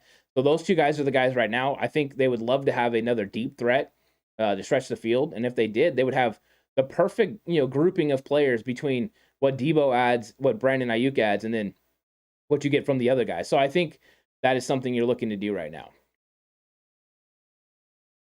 Mr. Corey does not like Dontae Johnson. Dontae Johnson is like a bad franchise that keeps making sequels. I mean, is he? Yeah, maybe. But I thought he actually played better, Mr. Corey, last year than he has before. So I think that he's been getting, in my opinion, better in the roles that he's been asked to play. So I mean, if we're talking about Dontae Johnson in 2017, coming off the Chip Kelly era when Shanahan first got here, I don't think that's the same player, and I think that he's a different player. Baymax says Dontae Johnson needs respect. He's consistently getting pooed on a little bit. Yeah, I mean, he is. He's a reliable secondary player. So, I mean, I get it. People see him and they don't want Dontae Johnson on the field consistently. That's not what it's about, though. You have to be able to fill out the depth, and you need guys that are versatile and flexible, and he is that. I mean, he really is. The fact he was able to go in and play safety in a game the 49ers won. He was able to go in there and do that. There's not very many players that can transition in one game to all the different roles. He played outside, he played the nickel, and he played safety. That versatility is not matched in this league. There's not very many players that can do that and be able to know all their roles and then play it, like they should. So I think you just gotta respect him a little bit, but I understand why people don't want him on the field all the time. I get it. Yeah, and then there you go. Trent Payne brings up Dante has always been one of our better special teams players. So the 49ers have put a priority on special teams, and Dontae Johnson helps with that. Is there an answer for that Rams receiving core? I think an offense is the factor. It's the pass rush, is one of them, but also keeping the Rams offense off the field is important. The one thing we'll take into account, Sean, is the 49ers held the Rams to 20 points in the NFC Championship game. So they were doing a good enough job slowing him down. If you hold the Rams team to 20 points, you would think you'd have a chance to win. Eric Gaines says, it seems pairing college quarterbacks with their college receivers is a trend, which is currently working in the NFL. Bengals did it with Burrow and Chase. Raiders are doing it with Carr and Adams. Yeah, that's true. I mean, it is true. I would temper expectations, though. I mean, because when you're talking about Burrow and Chase, Jamar Chase is that guy. I mean, he's really, really good. So I think we would get some big explosive plays from Christian Watson in the role that he's going to be and play. So maybe you could get some big time stuff. But yeah, you're right. That is the growing trend right now. Well said, Eric. Let's see. Debo have to do more rushing or receiving yards next year. He's gonna be the receiving option. I think there will be times he runs the football, but it's gonna be mainly built around receiving once again. Yeah, and Bomber T says this team needed Ray Ray. I think so too. We were talking about it. We thought maybe Jakeem Grant was a possibility. Isaiah McKenzie made sense for what the 49ers wanted to do, but there you go. So you bring in Ray McLeod, and he is that sort of player. Now you just need the top off guy. I think if you get the top off guy, you have a really good assortment of talent that you have in your tool belt in the wide receiver room for Kyle Shanahan, and that's what you're trying to get. As you need explosive players also to play for Trey. You need Trey, to have guys that he can go down the field to. You'll never see Kinlaw run down Kyler Murray, Russell Wilson, or Dak Prescott the way DJ Jones did. Kinlaw is a major downgrade. You're not going to see him do that. I mean, he's not going to run him down. The question is, can he stop the run the way DJ Jones did? Because I don't think they see Kinlaw right now in his current development as a 3-down defensive lineman. DJ Jones came off the field a lot of times, so I just don't see it yet. Corey says, did Arden Key sign with the Jaguars? No, he didn't. He is on his way to Baltimore, the last I heard. I've been on the stream, so I don't know for sure if that's the case all the way. But yeah, he was headed to Baltimore to meet with Baltimore. So there you go. And Mr. Corey's all over it. No, he didn't. He's visiting the Ravens next year. All of his 6.5 sacks. Yeah, he's going on the full tour. I mean, he's making his rounds. He's enjoying being a free agent. I know a lot of players have talked about how much they enjoy being free agents, so that he's doing that. Eric Dane, Kinlaw's looking like Zion Williamson, like his lower half just can't support his frame. Maybe. I mean, maybe he does need to get stronger on that end. We'll see. I think this is the year where we get a really good idea of who Javon Kinlaw is. What development we're going to see from him, because he's going straight from injury to this, and right now this is the year. This is make or break. So we'll see. What realistically would you think Trey stats would look like? Not considered a successful season. I'm not so much concerned with Trey Lance's stats. I'm more concerned with how he looks running the offense, play in and play out. I think as long as he's putting them in the right plays at the line of scrimmage, and he's making the right reads, I'm okay with it. I think that's just the main thing. We just want to see the consistent development from Trey Lance, and as long as he's consistently developing, I don't really have a problem with it. I'm not looking at stats overall. Did we sign John Ross? No. Or do we sign John Ross? I'm sorry. I would sign him. He's a guy that can take the top off the defense, and he's going to be super cheap. And coming out of the draft, I know we ended up with the Catman, but Kyle Shanahan really liked John Ross a lot. The problem was John Ross wasn't available. I mean, he was going to go way too high in the first round, and the 49ers weren't going to move back to get Ross, so that's a possibility. So, yeah, I would love that. I think he would be a cheap option for the 49ers. 49ers must like Samson Ebukam, or the defensive end from Houston. Yeah, I mean, I think they like the guys that they have. Ebukam, Jordan Willis. I think they like these guys, and they got. Oh yeah, and you're talking about Charlton Minihue as from Houston. That's a nice rotation. If you got Ebukam and Jordan Willis on one side, and then you got Nick Bosa and you got a Minihue on that, on the other side, that's a very solid defensive end group. The question will be right now, is the rotational pass rusher. Is it Maurice Hurst? Are they just going to roll with, bringing in Jordan Willis? Will they address it in the draft? I think there's potential for another edge rusher. Maybe it's D Ford, but I don't think you can count on D Ford, so I don't think they're moving that way. Kinlaw to return to training camp, 40 pounds overweight. We'll see. I mean, the dude was in tremendous shape last year at training camp. Tremendous. He was out there. I mean, he was out there jumping around. There was one point, me and Alex were sitting there, and he jumped so high in the air, and we're like, wait, I thought his knee was hurt. You just seen the athletic ability and explosiveness. So we'll see. Yeah, I see Bomber T saying he actually lost weight. I wouldn't be surprised if he didn't lose a little bit more. So we'll see. Lance needs a burner to match his arm strength. I think so too. Yeah. And Kyle likes to have burners. I mean, 2017, he brought in Marquise Goodwin. That didn't really work out. Then he turned and went to Travis Benjamin. That hasn't quite worked out. So I think he does need somebody that can take the top off the defense consistently. I think Brandon Ayuk is a guy that can win down the field. I think Ray McLeod can be somebody that wins down the field.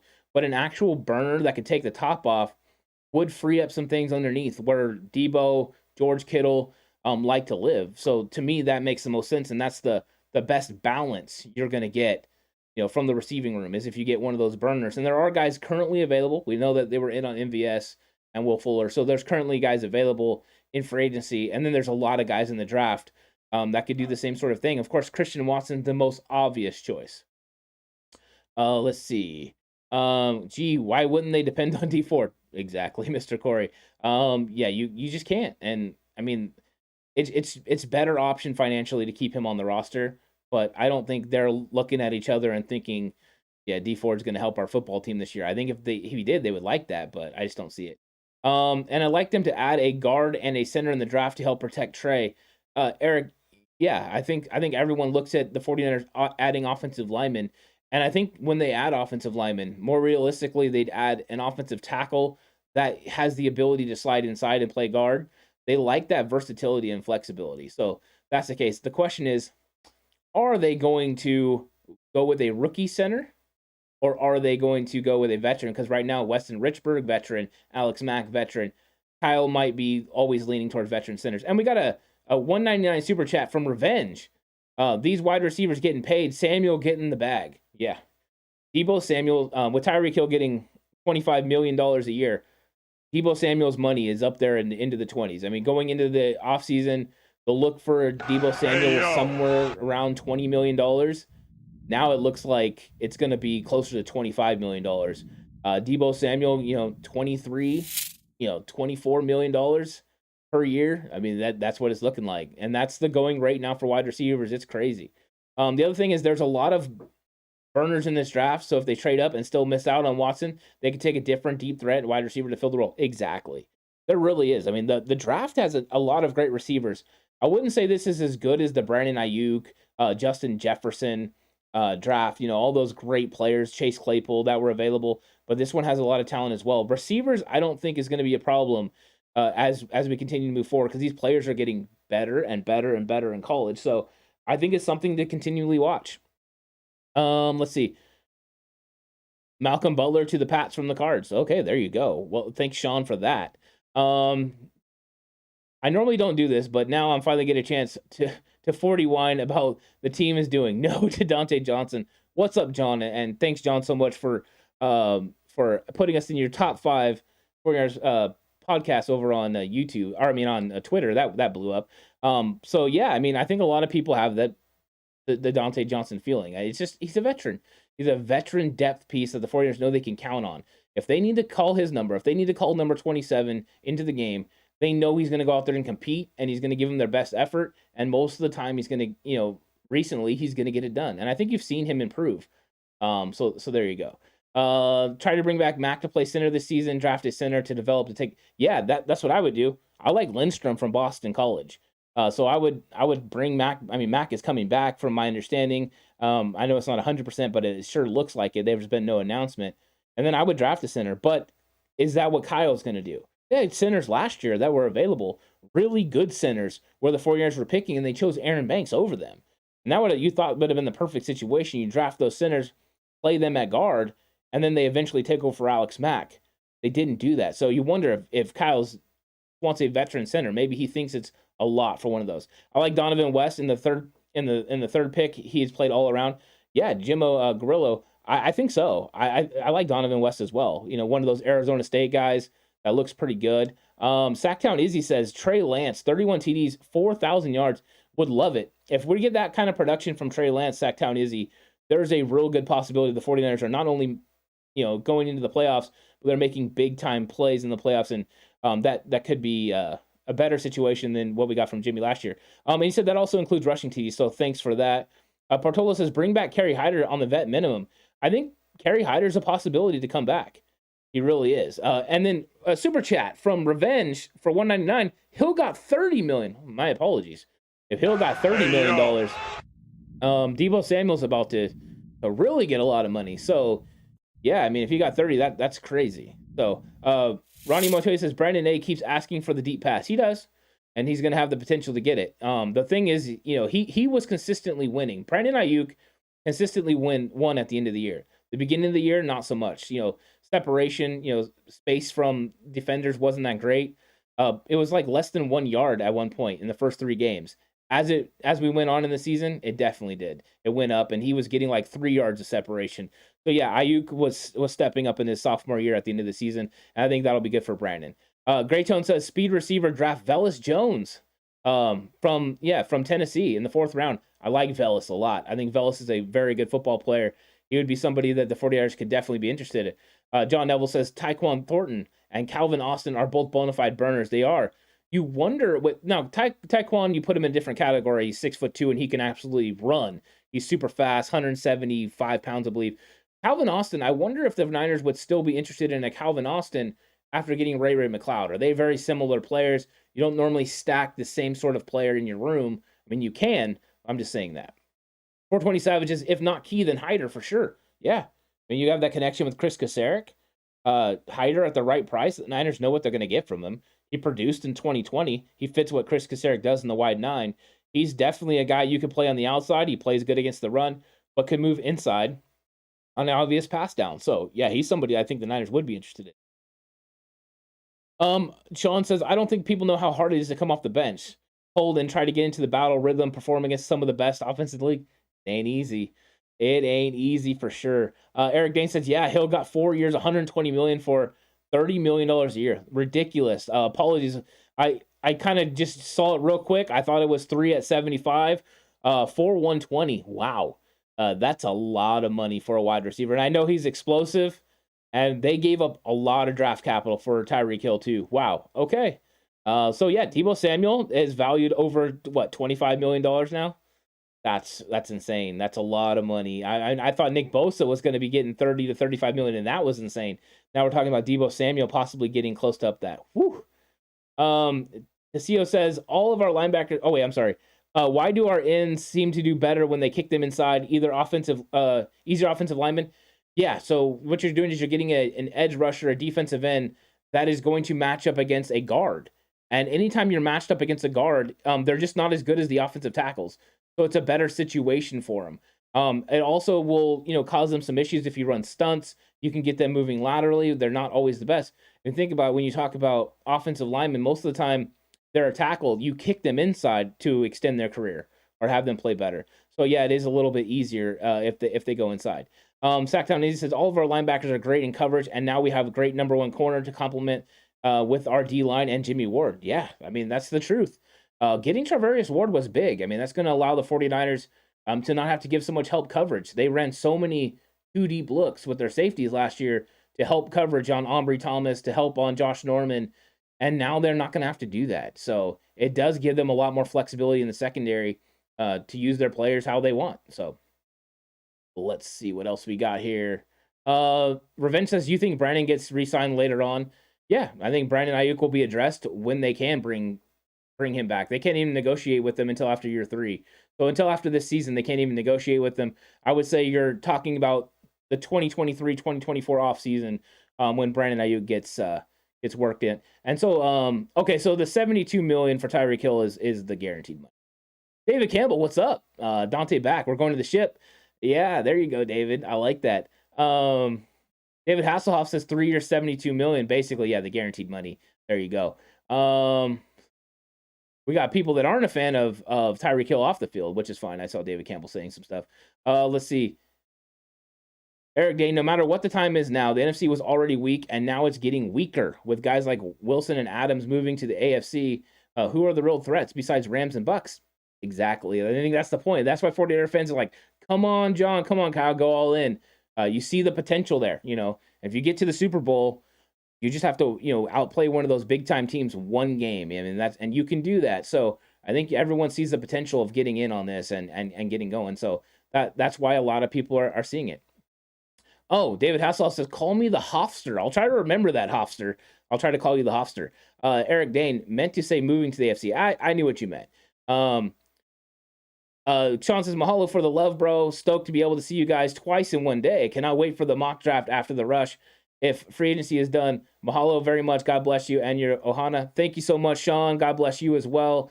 Really appreciate that. And we got a super chat here from Corey Davis, $5 super chat. Do you think we should trade Jimmy G? And what teams are left? I was on board, and I'm going to stay consistent that I thought they should trade Jimmy Garoppolo. The problem is I don't think there's a huge market now for Jimmy Garoppolo. So, I mean, besides Carolina, I don't really see a team that would be willing to trade for Jimmy. The problem with Carolina, they don't have second and third round picks, so they're not going to overpay. So right now, I don't think there's a market for Jimmy. So they're looking at this and they're saying, okay, we can cut Jimmy Garoppolo and we can lose $8 million against the cap this year. We won't get that back because it's injury settlement or injury insurance. They're not going to do that. So they're going to wait. So I think at the earliest you could see resolution with Jimmy Garoppolo would be when he was healthy, as far as him getting released. But I think there's potential now for Jimmy Garoppolo to be on the roster in 2022, which I never thought was possible. I think they're hoping that another team is going to get quarterback needy, with an injury or something like that, and they'd be able to move him. The price would be high at that point. But right now, they're just not willing to do that. So, Mr. Corey says Dolphins trading for Tyreke Hill, and Niners are re-signing Willis, Johnson, and Wilson Jr. Yeah, I mean that's where we're at. That's 49er fans. Great Tone says we need more help in the interior D-line. You know what? It all depends on Javon Kinlaw and their belief in Javon Kinlaw. If they believe Javon Kinlaw is going to be a guy that can play the nose tackle opposite of Armstead, and then if they leave Armstead inside, you're feeling good about Hassan Ridgeway, Kevin Givens, Maurice Hurst. And that's a nice interior group to play. Ridgeway is going to be one of those guys you look at and he's like the Charles Omenihu type deal where you get him and you're like, oh, and then he comes in there and like, ooh, okay. That's what Ridgeway is going to be. I think people are going to get excited about that. And we see Sacktown Iggy talking about Hassan Ridgeway. Yeah, he's an improvement over Kentavious Street. So you did improve the interior defensive line with that signing. So that's nice. So Jan says, call me Maurice. Okay, I'll try to remember that. We'll see. We'll see if I can remember this stuff. You guys are giving me nicknames now that I got to remember. The Hofster, Maurice. Okay. Eric Dane, what teams are left is the real question. There's not a lot of teams. There's really not. And thanks, David Campbell. Said Ant Rocks. I appreciate that. Backtown Izzy said, let me see. We got the poll is still going. I'm going to go ahead and end the poll right now. In just a second, we'll end the poll. But I was going to look to see somebody sacked on Izzy. We also have re-signed Jordan Willis. Remember, he blocked the punt in Green Bay. There you go. Yeah, Jordan Willis is that guy. So the poll is over. You guys can see the results about the 49ers offseason. Everyone gives the 49ers offseason right now a 44%. So there you go. So that's going on. Mike 49ers. Miami is trying to come up now. Yeah, they are. Yeah, they are. Thanks, BB50. He said, Ants the man. I appreciate that. The Hofster says Street was horrible against the run, and that's Ridgeway's specialty. I do think they improved in that way. Kentavious Street getting 3 sacks, too, was a little surprising. So you wonder what Ridgeway is going to be able to do in a similar role. The way that the 49ers are able to run that rotation of defensive linemen, just keep going through, it's going to be funny. It's going to be fun. I think Ridgeway is going to have a big season. I really do. I think this was a nice signing and under the radar signing from the 49ers that could pay big dividends. So that's going to be exciting. And so we got more nicknames coming in. Shooter says, call me Shooter. Shooter. I'll try to do that. Jan said, I was kidding. I'm a space cowboy. There you go. Renee Morales says, Ant 100% knows the Niners. I always agree with your take, man. Great job. Thank you, Renee. I appreciate that. Yeah, and this has been a fun stream. It started with Dante Johnson, and then it wasn't 5 minutes into being on about Dante Johnson that Jeff Wilson Jr. was coming back too. So it's been one of those things where I'll be honest. Yesterday I said I don't think a flurry of moves is coming. The way the Niners were handling offseason, it really felt like it was going to trickle in. But the 49ers made some of their moves that they needed to make, and I think that bringing in the depth and building this potential 90-man roster, but the guys that they brought in are guys that were on their 53 last year. So it's important to bring those guys back. And Revenge says Broncos are taking our guys. Yeah, they know what's up. Nathaniel Hackett came from Green Bay. So he was offensive coordinator there. He coached against the 49ers. He knows which players, were important to have on. So that's why the Broncos went that way. DJ Reed was a bang-up signing for them. And, of course, the Shark as well. That was well done. The 49ers could possibly, I know it's going to be hard to say, but they could improve from the Shark. The Shark was struggling a little bit in man coverage, which the 49ers were transitioning more to. So since they were, maybe Shark wasn't as much of a fit as he used to be. He's still really good in the zone coverage game, but when it got to man-on-man situations, he was getting beat deep. And so we know the 49ers went out and got Charvarius Ward. Emmanuel Mosley played so good last year. They're playing more more man coverage now. They might want a guy in the nickel that can play man coverage.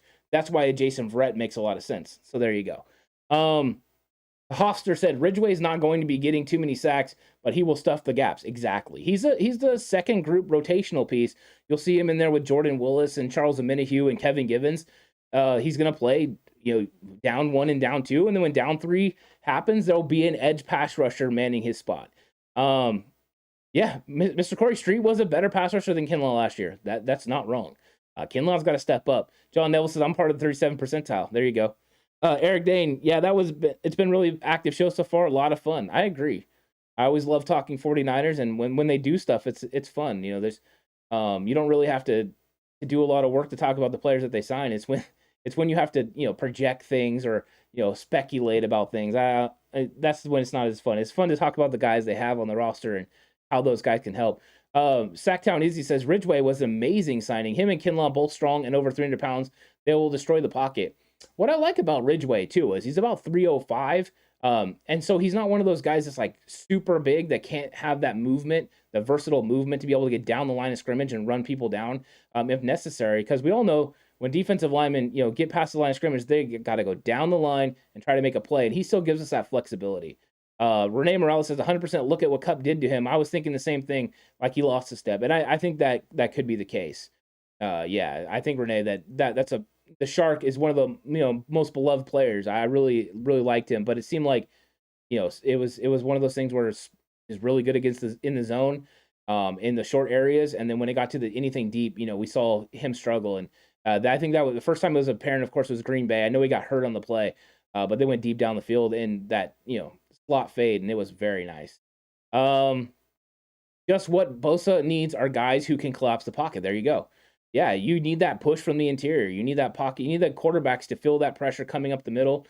And that's what Kinlaw, you're hoping, can bring. But you're going to have Armstead doing that. So, yeah, if they can do that, and then you have the defensive ends that they have right now being able to, work the corner and get around the edge, and they're going to be able to collapse the pocket on some quarterbacks. So I think that's what you're looking for. Ayuk was injured half of last season. There you go. Okay, thank you, Mr. Sweden. Maybe. I know he was dealing with some stuff, and there was all the reports about, being in the doghouse. We didn't believe he was in the doghouse. We believed he was pretty close, though. But, yeah, when he's healthy, he's really good. So I like that. 420 Savage, Lenore play in the slot. He does play in the slot. You say play the slot.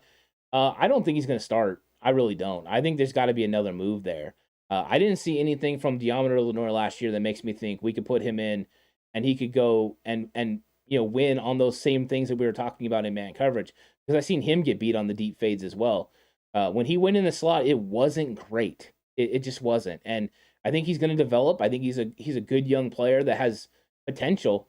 But right now, I don't think you're ready to line him up against Cup, and Tyler Lockett and those guys in the NFC West. It's no joke.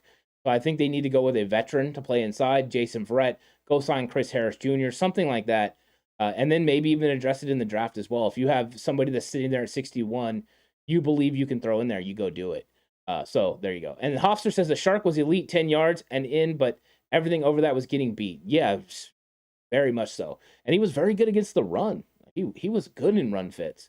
He would get after it. So those are things we're losing. We're also losing him being able to blitz as well. He was good at that. So John Neville says Mosley kicked inside, a diminishing Shark. Yeah. The question is, John, do you believe that Ambry Thomas is ready to start on the outside? Is he better option right now than Emmanuel Mosley? That's what it has to be. If he's a better option than Emmanuel Mosley, then you can kick Mosley inside. If he's not, you have your two best corners play on the outside. So I think that's a question for the 49ers coaching staff, and we'll see. And they brought in Coach Sorensen, and he did really good things with the secondary in Seattle. A lot of Quandre Diggs and a lot of those players said a lot of really nice things about him. So we'll see how he helps as well, coming in as a defensive assistant. I think he's somebody to watch on the fast track to possibly replace D'Amico Ryans eventually. So we'll see how that goes. Sacktown Easy said Kinlaw will come back and improve. He only played 3 games with Bosa so far. I think he's going to improve too. And I saw him at training camp and he looked explosive. The problem is he just hasn't proven it. So this is the year. And if he goes in there and improves it and becomes the player that you want him to be, then it's going to be nice. And CG Ruthless Sports says, yo, what's up? What's up, CG? Welcome to the chat. A full season of starting from Ebukam will produce 10 to 12 sacks from him. don't know why so many 49er fans wanted Chandler Jones, who had 4.5 sacks after week one. I think it's the allure, Mr. Corey, of getting someone opposite Nick Bosa that so many teams have to pay attention to. The one thing with Samson Ebukam and Arden Key was they were getting one-on-one. They were double-teaming Eric Armstead. They were double-teaming Nick Bosa. And then they were letting the opposite go one-on-one. And the belief was, with Chandler Jones, you can't do that. His name value alone means you can't go out there and just let your left tackle stop him. So I think that is the allure of getting Chandler Jones, but not at $17.5 million. You're right. And Samson Ebukam will have an improved season. He learned how to play against the run as a base 4-3 defensive end. He's playing in the wide 9. He's got explosive ability, and I felt like he came on at the end of the year. So I'm excited about Samson Ebukam. I still feel like we have a Super Bowl winning team this season, Niners for Life 2022. Mike 49ers, yeah, I think that they're building that way. I mean, that's the thing. We're seeing this roster. They're bringing in some very key free agents, and then they're bringing their guys back. And we'll see how they fill this thing out. But yeah, I'm kind of liking it. So Ridgeway, similar to the Ebukam signing, most Niner fans were like, who? A few Niner fans were like stoked. Yeah, exactly. When we got into the field of Ebukam last year, we were really excited. So I'm excited about Ridgeway. I was excited watching his film. So there you go. Eric Gainson, that's another thing about Christian Watson. Kyle likes receivers that can block, and you'd expect a 6'5", 210 wide receiver should be able to block. Yes, that's the truth. And he's looking for a big wide receiver. That was part of the reason that there was an allure with Jalen Hurd. I mean, it was all the other things he could do as a wide back caliber player as well, but he was 6'5". You've seen them try it with other guys as well that they brought in that were big. This is something they wanted, but they haven't been able to find the right guy yet. So you're hoping that maybe they're going to find their guy, and Christian Watson would make a lot of sense. The 49ers are just going to have to pony up the dough and the draft capital to go up and get him. But with them valuing maybe 5 to 6 guys in the draft, potentially they have enough draft capital to go do it. So let's see. If they really want to go do it, go do it. There you go. Let's see. Power Fitness says the 49ers Cutback are the very best online 49er channel on YouTube. Thank you so much, Power Fitness. We really appreciate that. Renee says, do you think they should re-sign Verrett? I do. Renee, I do. I think they should re-sign Jason Verrett. Let him go into camp and compete with Emmanuel Moseley. And so the winner plays on the outside and the loser plays in the slot. And I would love to see Jason Verrett play in the slot. I think he would be dynamic. He's a guy that can consistently play man coverage. As long as his knee is healthy, he has the speed to be able to run with these guys. So I would really like that, but it would have to be the deal that's structured the right way. You have to have a deal that's structured where the 49ers take limited risk, but still, keep him around. So that's going to be interesting. That's for Parag and them to figure out. And then, what's the money going to look like? I think the main fact, Brett decided he wanted to come back, so that's good. Thanks, Zach Town Easy, for telling everyone to hit that like button. If they can't find a good slot option and get away with starting Moseley outside and having him slide inside of nickel packages, I don't game like I used to said. And you know what? You're right. They could. What'll happen is they had to slide Emmanuel Moseley in on nickel situations, then Ambry Thomas would be outside, which means if Ambry Thomas is developed, you're not really worried about it. If Ambry Thomas is slow to develop, or you think he's going to be where he was last year, you're going to have to roll safety help over the top. They want to run a lot of man coverage, especially on third down. They want to bring Jimmy Ward, up there and put him on one of those receivers. And a lot of times you're getting 3 and 4 wide receiver sets on first down. So if you're getting them consistently like the Rams, Emmanuel Moseley would play primarily in the slot the entire game at the nickel. If that's the case, then Ambry Thomas is going to play a ton of downs on the outside. So, that's where we're headed right there. So Emmanuel Moseley would be the de facto nickel corner. And so you would have to believe Ambry Thomas could consistently win on the outside. Mr. Corey says Christian Watson would rock the boat with Debo, Ayuk, and Jennings. Yeah. And then you throw in Mr. Corey, Ray McLeod, and the things that he can do with the fly sweeps and the screen passes, and he can still get down the field a little bit, and the dynamic things he's going to be able to do in the return game.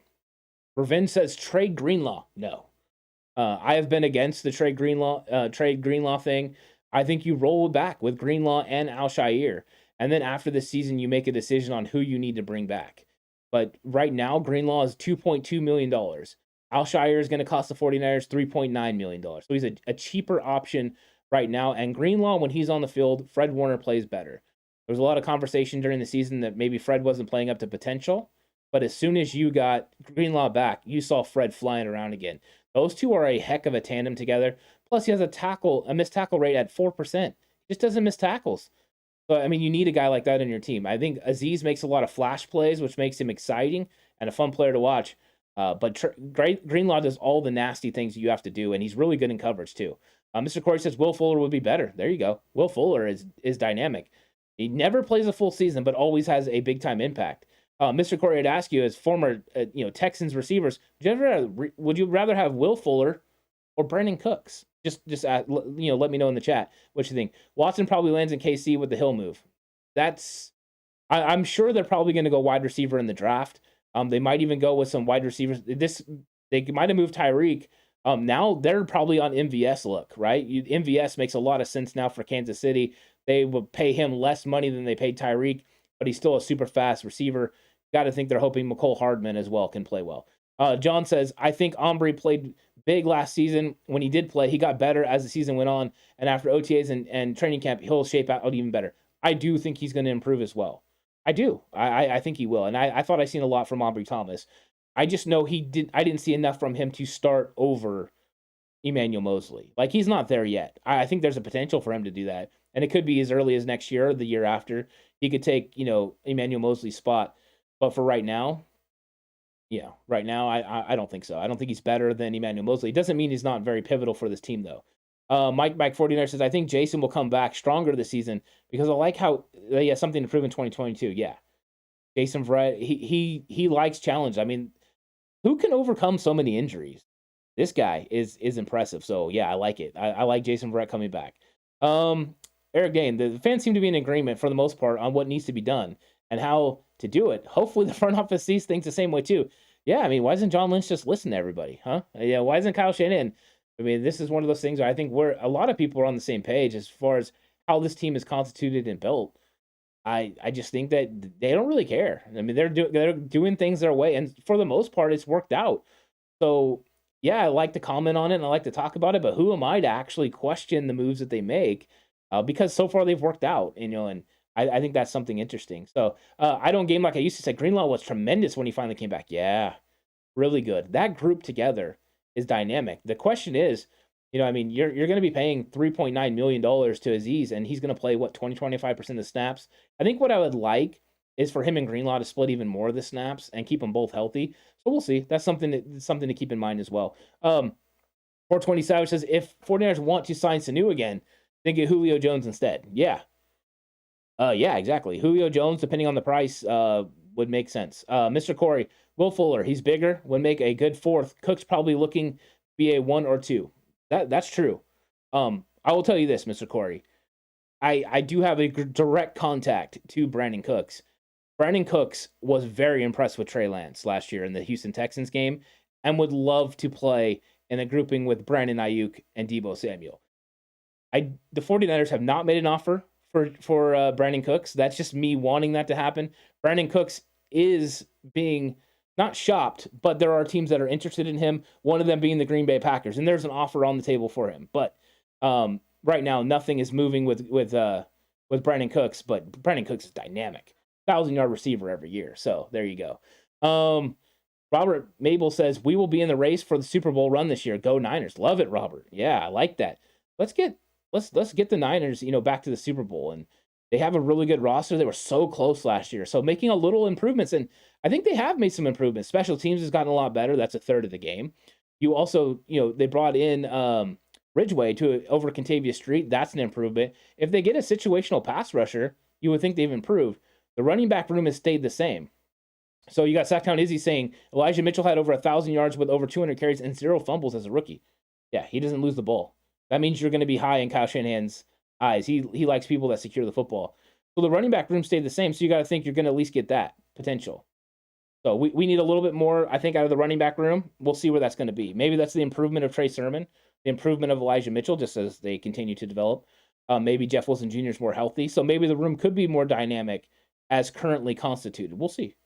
Eric Dane says, Renee, that's a good question. Maybe the most complete they've had since the early 2010s when they had Patrick Willis, Justin Smith, etc. There you go. Because Renee said, is this the most complete the 49ers have been going into the draft? Maybe. I mean, there were years when they had Trent Baalke, right, where everyone was like, do we even need draft picks? I mean, you were just looking at value. They have a lot of really good players. So, yeah, I mean, I think that's true. That this is a very, very complete team, and they're not even done in free agency as far as they bring back Tart. There's nothing to talk about in the safety room. They won't be drafting a safety. If they make another defensive line signing, like if Arden Key came back, they're not going to go probably edge rusher. I mean, they probably still will, but they don't have to. So you're right. Maybe that's the case. Mr. Corey says Cooks is 5'9", Fuller almost 6'2", no more short receivers. Okay. Too similar to Ayuk. Maybe. I mean, maybe. I see a little bit of differences there, Mr. Corey, but I get where you're going with that. I like tall receivers as well.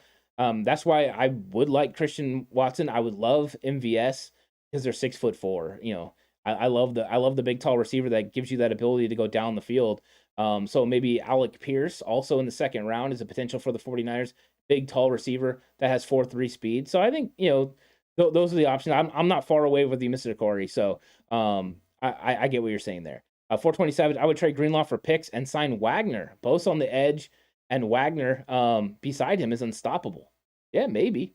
I mean, I think that was a conversation we had earlier. 420 Savage. We were talking about that potential of Bobby Wagner. Wagner's still out there. I wonder what money he wanted. But the thing is, Bobby Wagner's also older. I mean, he's an all-pro. He really is. I think that the thing that made the most sense for the 49ers would actually be to trade Azeez Al-Shire in that situation that you're putting forth for 20. Because if you trade Azeez Al-Shire, you're saving $3.9 million. And then you can go ahead and keep Dre on the $2.2 million, and then Wagner could play with them if you're going that route. I don't think they're going the Wagner route at this point. I think that ship is kind of sailed. But I think that would be the best way to handle it if that was what they were interested in doing. And thanks, David Campbell. Well, saying Jimmy G will be a 49er forever. There you go. Sacktown Izzy, keep in mind we're not signing too many big names because we still have to pay Debo and Bosa top dollar. Yeah. And the Debo one has to happen probably this offseason before training camp. They need to get that one done. I mean, unless you're going to go into next year and just franchise tag him. The Nick Bosa one doesn't have to happen this year. It can happen next year. Of course, you do run the risk if it does happen next year of that number being inflated even further. But they can do that. I mean, he's going to have his 5th-year option. They can exercise in May. And if they do that, they'll have him, for one more year. And then they could also franchise tag him after that. So they have ways to handle this. But I think in a perfect world, they'd love to get both of them done and know what the money is going to look like and be set. So that way they know how they have to build this team. Yeah, Mr. Corey says Christian Watson is going to be someone's number one. At some point he will. I think you're hoping he comes in and he adds to your team right away. But yeah, at some point he will be.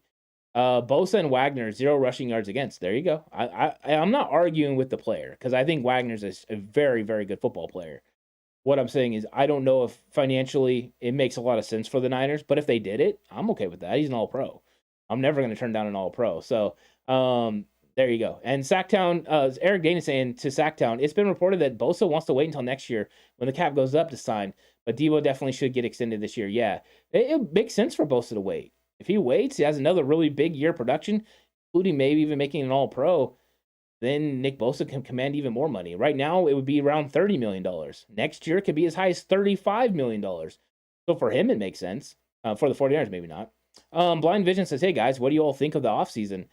I think it's been an interesting offseason. I think as far as NFL-wise, this is maybe one of the craziest offseasons ever. As far as the 49ers one, I think it's been the thoughts of what you thought were going to happen haven't happened.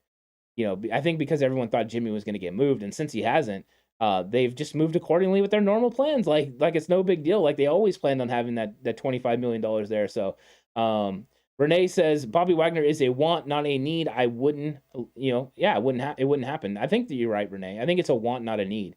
Right now they're filling needs. They haven't really went out and gotten any wants besides Charvarius Ward. Maybe that was a need. So yeah, I think that you're right on that. So there you go. Blind Vision this offseason, in my opinion, it's been the craziest in a minute. Yeah, definitely.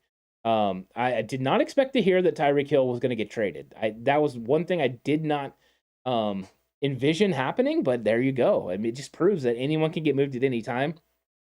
To me, he was just so fundamental to what Kansas City did.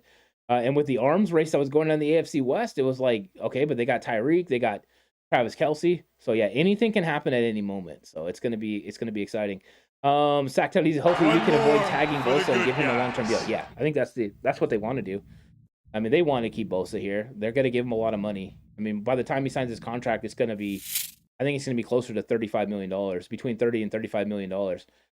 The things that get paid the most in this league: quarterbacks, people who protect the quarterbacks and left tackles, and people that rush the quarterbacks. They're going to make the most money. And now apparently wide receiver, people that catch the ball from the quarterbacks, because Tyreke Hill just got that absolutely huge deal to go to Miami. Mr. Corey says Azeez Al-Shaair is ascending. Do not trade him. There were games he was making double-digit tackles. Greenlaw is pretty much capped out. I like both, but Azeez Al-Shaair is more a contrast to Warner. Azeez Al-Shaair is also built more to play the Mike linebacker spot. He's not as much built to play outside of Fred Warner. There is a little bit of a difference there. When it comes to Al-Shaair just misses a little bit more tackles, so his missed tackle rate is higher. But he's made dynamic plays and he makes more tackles for loss. So there is a give and take with both guys. I don't think either one of them is a bad situation. I think both of them are really solid. So, I mean, either one of them is great. And that's why I want to keep both. I want both of those guys for Fred Warner, at least for 2022. And then you make your decision when you have to. So there you go. Eric Dane says Aaron Rodgers and Deshaun Watson raised the bar for quarterback salaries, which could raise the bar across the board, meaning Bosa might want even more. Potentially, yeah. Traffic says, yeah, but sometimes you need to fill the wants in order to push you over. Yeah, there you go. I mean, exactly, Traffic. Sometimes you do. And if you go all in, that's the potential. So, I don't think you're wrong. So, Lou says, do you envision Debo getting paid more than Hill? No, I don't. I think that does set the bar, but you're talking about Tyreke Hill. I believe he's a 6-time Pro Bowl player. So he's somebody that's, around the league thought of in that case. I think Debo's going to come get up there, though. And I thought Debo was a $20 million guy, and now he's a $25 million guy. So I don't think he gets all the way to 30. If he does, wow, good for Debo Samuel. That's a huge price. I wonder if the Niners realistically can pay $30 million to Debo Samuel. Maybe they figure out a way to, work the deal so it's not $30 million annually.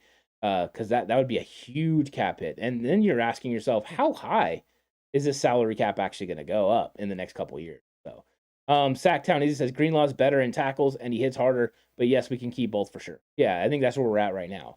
Let's keep both for sure. Let these guys play out 2022. Both are cheap options next to Fred Warner, and I think both afford him the ability to do what Fred needs to do to be an all-pro. Having these three guys together makes the most sense. And then you know what your linebacker room is going to look like, So this is solid. And they got two very good special teams backup players behind that group. And Demetrius Flanagan-Folds got better last year. So I think you would have to feel really comfortable with the linebacker room. So we're getting thanks to Cubs 3EB for the subscription. We're getting really close to being streaming for 2 hours. So what I'm going to do is I'm going to open it up. If you guys have any more questions, go ahead and leave them in the chat, and I'm going to answer some of the questions before I go out. I'm going to take care of a few of them, and then I'm going to sign out. So Eric Dane says, yeah, if you keep Greenlaw and Azeez, I think you do it, and you set up your linebacker room for a while. Yeah, exactly. I mean, we don't know what Greenlaw's number is right now. What we do know is his number is 2.2 for the season. So, yeah. WTM says, how much money do we have left? None. We have no money. Yeah, they're going to have to work out some restructures or extensions to be able to create some of the money, cap space to sign some of these guys, because they have until April 22nd to officially sign Azeez and Daniel Brunskill. So I think they're on a holding pattern there as they kind of bought them some more time. So I think that's what they're waiting for right there. Mr. International says, let's go. We'll have an elite defense and an amazing special teams. Yeah, special teams has stayed good and got vastly better. They have definitely improved that room. New coach, new players. I think special teams takes a step forward. Could special teams in that third of the game be actually enough to push the 49ers over the top? Maybe we're not considering that. Maybe if they bring back a similar roster, on offense and defense, but then the special teams is so much better, maybe that's what puts us over the top. Good point. Debo, $30 million, Bosa, $25 million. That's a big percentage of the cap. Yeah, and I actually think Bosa will get $30 million, Lou. I really do. That's a lot of money. A huge money for those two guys. I know they said they budgeted it, but I wonder if they budgeted it knowing Tyreke Hill was going to get close to $30 million a year. I don't know if they did that. Blind Vision, the moment the Commanders signed Carson, I said Jimmy G's trade value wouldn't get traded. Now Baker, who's better in the market. Baker has no value right now. He's just not getting any value.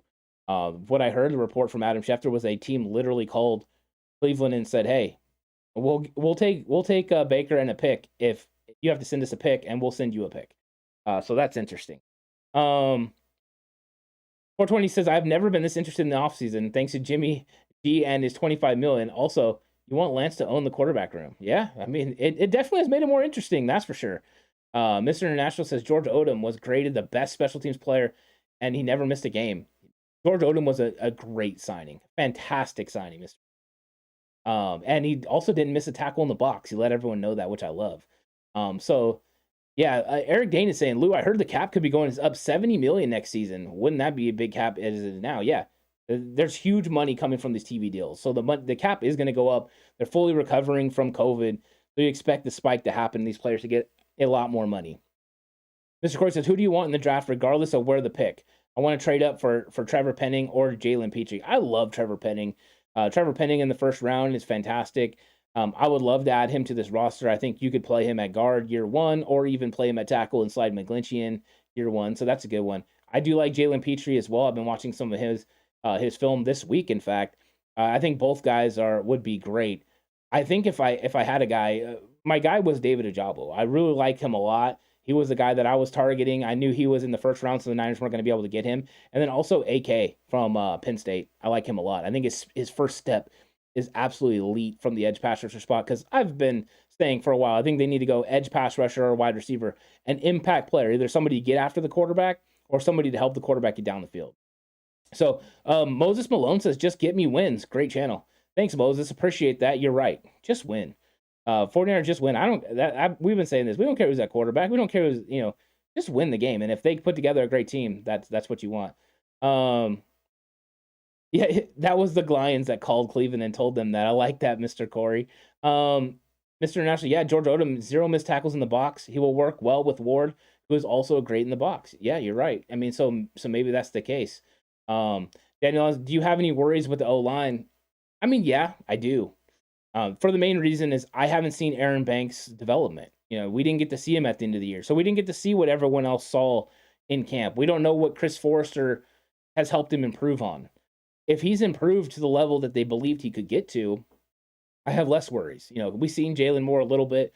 We know Jalen Moore needs to improve in the run game, and that's the reason they went with Colton McKivitz at left tackle instead of Moore, and why they went with Tom Compton instead of Moore.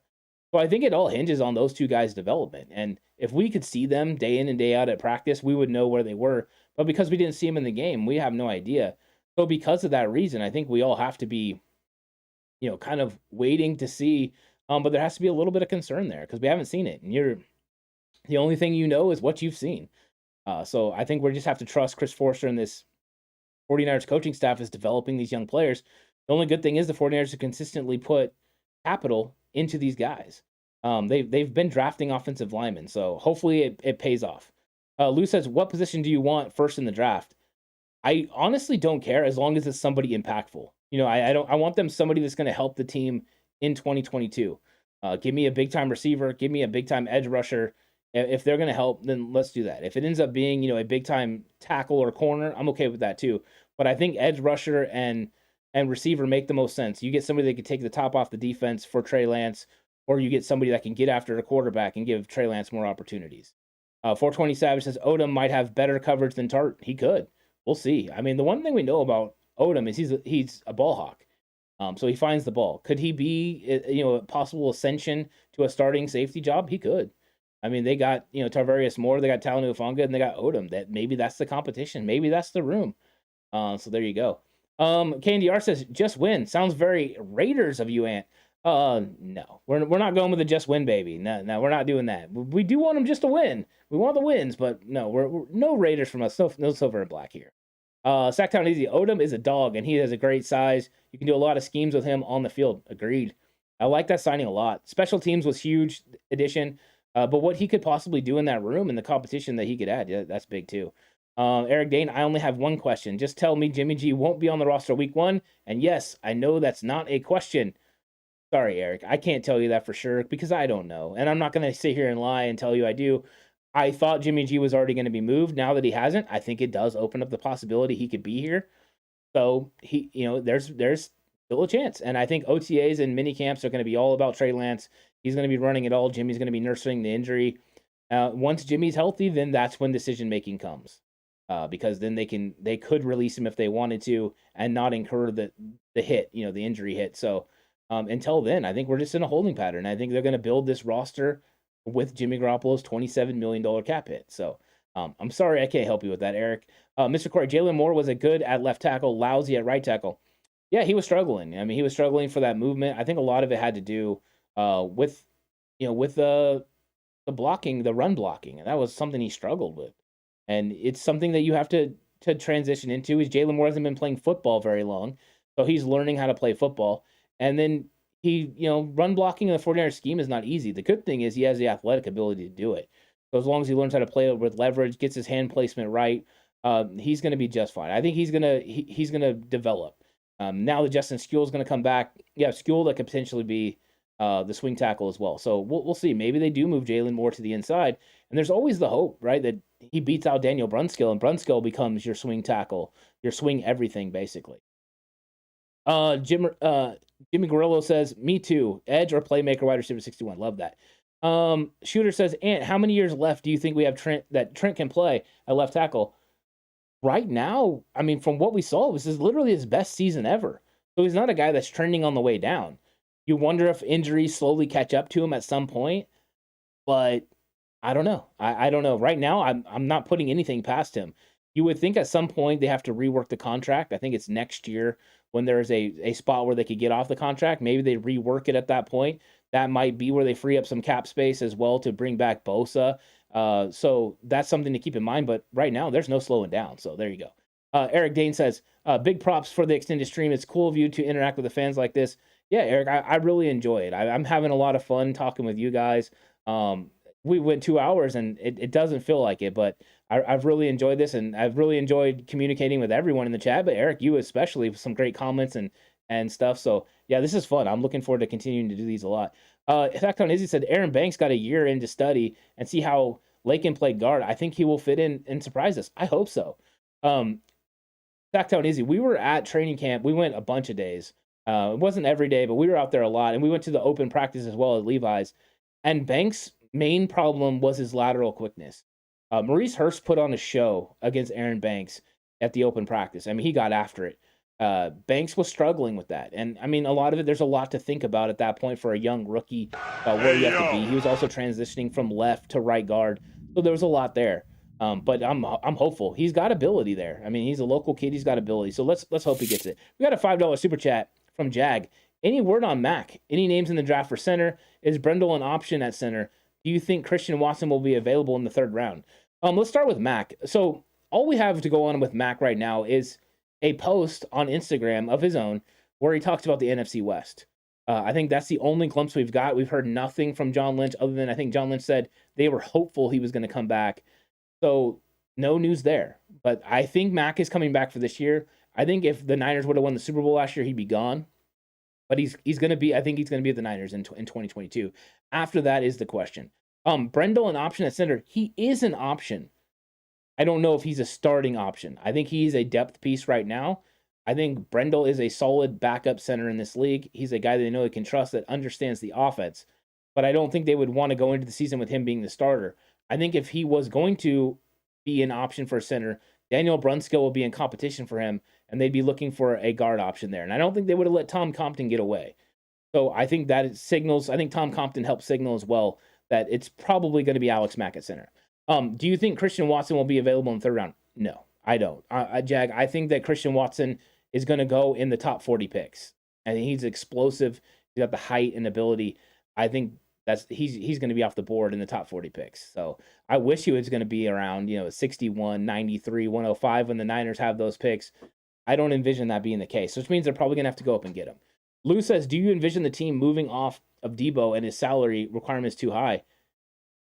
Never say never, but I think Kyle really needs Debo in his offense, and there's not another Debo Samuel out there. They're really not. So I don't think they'd move off of him, but there's potential. I mean, I'm not going to say no. We've seen them move off guys that I didn't think they were going to move off of. So, yeah, it's one of those things where it's getting scarily high. The only thing you can take into account is maybe with the cap jumping up so much, it's within their realm of possibilities that they believe they can get him under contract for the amount that he wants. And $25 million a year is a lot of money, but we'll see. I mean, he's wide receiver 1 right now, right? I mean, he's one of the best in the league. Luce's cost of doing business is just getting out of sight. It really is. I mean, NFL salaries are going crazy, and these players are cashing out. And so you see the positions that mean the most in the NFL. It's the edge rushers, it's the offensive linemen that protect the quarterback, and now the receivers. Running back values continue to go down, and the other positions continue to elevate. And the increased amount of spread offenses in college are just going to continue this trend. But you're going to see more ready-made wide receivers in the league and more quarterbacks that are better at throwing the football. The question is how many of them are good at being able to read coverages, because right now some of the offenses in college are pretty basic on their reads. It's 1-2, read half of the field. So we'll see how much of that translates into the NFL. Renee Morales, Jimmy's $25 million are going to Debo. No way he leaves the 49ers.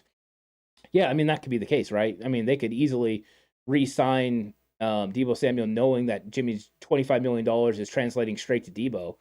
So maybe that's why they've already said they budgeted for it. There you go. That's not a bad idea, Renee. Well said.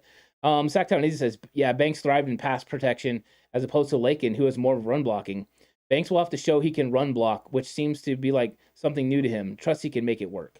Yeah, I mean, Aaron Banks is just lateral. I mean, when he gets his hands on you, he stymies you. There's something there for that. He's physical, heavy hands, a good football player. He got some development that needs to get done. So I'm hopeful for Aaron Banks. I definitely am not out on him at all. I think that this guy is somebody that's potential. I think what made it harder for everyone to understand is the fact that last year, Aaron Banks was thought to come in and start over Daniel Brunskill right away, and he just wasn't ready for that. So the fact that he wasn't ready for that, I think, has put kind of a negative connotation on him, and it's not really fair to him. I mean, he's a developmental player. How many players do you expect to come in, day one and start? You're hopeful that if your team is good enough, then no rookie player can come in and start. And so we'll see what his development is. And, the fact Lakin Tomlinson left, the 49ers weren't willing to go up to $13 million, might mean that he is ready. And if he's not, he better get ready, or somebody else is going to come in and take his spot. 420 Savage says, Kyle might limit Debo's touches to sabotage his contract negotiation. Smart business. He loves Debo, and he knows he needs Debo in this offense. Debo unlocks this offense. So, yeah, Debo. Oh, wow. David Campbell's just doing some great stuff. Lou says, thank you, Ant. Great show. Thanks, Lou. Really appreciate it. And then Blind Vision said, why were the 49ers so hesitant to trade Jimmy? It's not that difficult. I think they put a value on it. They do this with every single player. They put a value, didn't get that value back. They don't get that value back. Then they're not willing to do it. And, David Campbell saying he is hurt. That's true. I'm sure that complicated things. But just how the 49ers operate. It's tough. It's tough. Jack says, do you think Ray will run some sweeps to take some pressure off Debo? He ran some of those sweeps in Pittsburgh. Yes. Yeah. And the fact that, I don't know how many people know Ray McCloud was a running back in high school, and he rushed for over 5,000 yards. This is a guy with great vision. So he's going to be able to handle these things. And everything you saw in Pittsburgh, expected amp to the next, nth, because you heard him talk about what he expected to get out of Kyle Shanahan's offense. He didn't come here for the tax break. He didn't come to California for the tax break. He came here to be able to develop in Kyle Shanahan's system, and he's looking to elevate his game to the next level. Eric Dane said, you got to expect the offensive line and defensive line will get better in playing against each other in practice.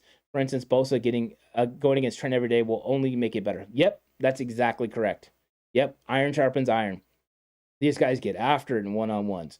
One-on-ones may be the most overrated thing at practice, because I see people break it down, but still good.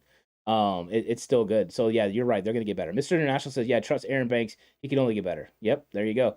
With Debo and Bosa contracts coming up, Lance has to play because he needs to show what he can do while he's on a rookie contract. Ray, yeah, they need to take advantage of the rookie pay scale. So, yeah, they do. So he's going to play. I think he's going to play as long as he's ready. Kyle Shanahan has said he's going to put the best player out there, and I think all the tea leaves point to it being Trey Lance. Eric Dane, the idea of them that they overhauled Jimmy is nuts to me. If they had so much value, then they themselves wouldn't be trying to move on from him. Yeah. I think it's the health with Jimmy. The 49ers moved off of Jimmy or decided to go with Trey Lance because Jimmy couldn't stay healthy. And if you can't stay healthy, you can't win football games for the team. Jag says, stay blessed, young man. Thanks, Jag. Appreciate it so much. And this is the last one. We're going to go Mr. International, especially in a run-heavy offense where Banks was more pass protect. Now he has time to learn how to be more of a run blocker. There you go, guys. I really appreciate everything. Thank you all so much. for jumping on with me and having great conversation. I loved interacting with you. And so I'm going to sign off for now, but we will be back. Sneaker finds. I said, what the F? Dante's back. Shake my head. So we'll let that be the ending one. But I'm going to catch you all on the next one because you know something's going to happen from the 49ers, right? All right, guys. You guys have a good day, and I will talk to you guys later.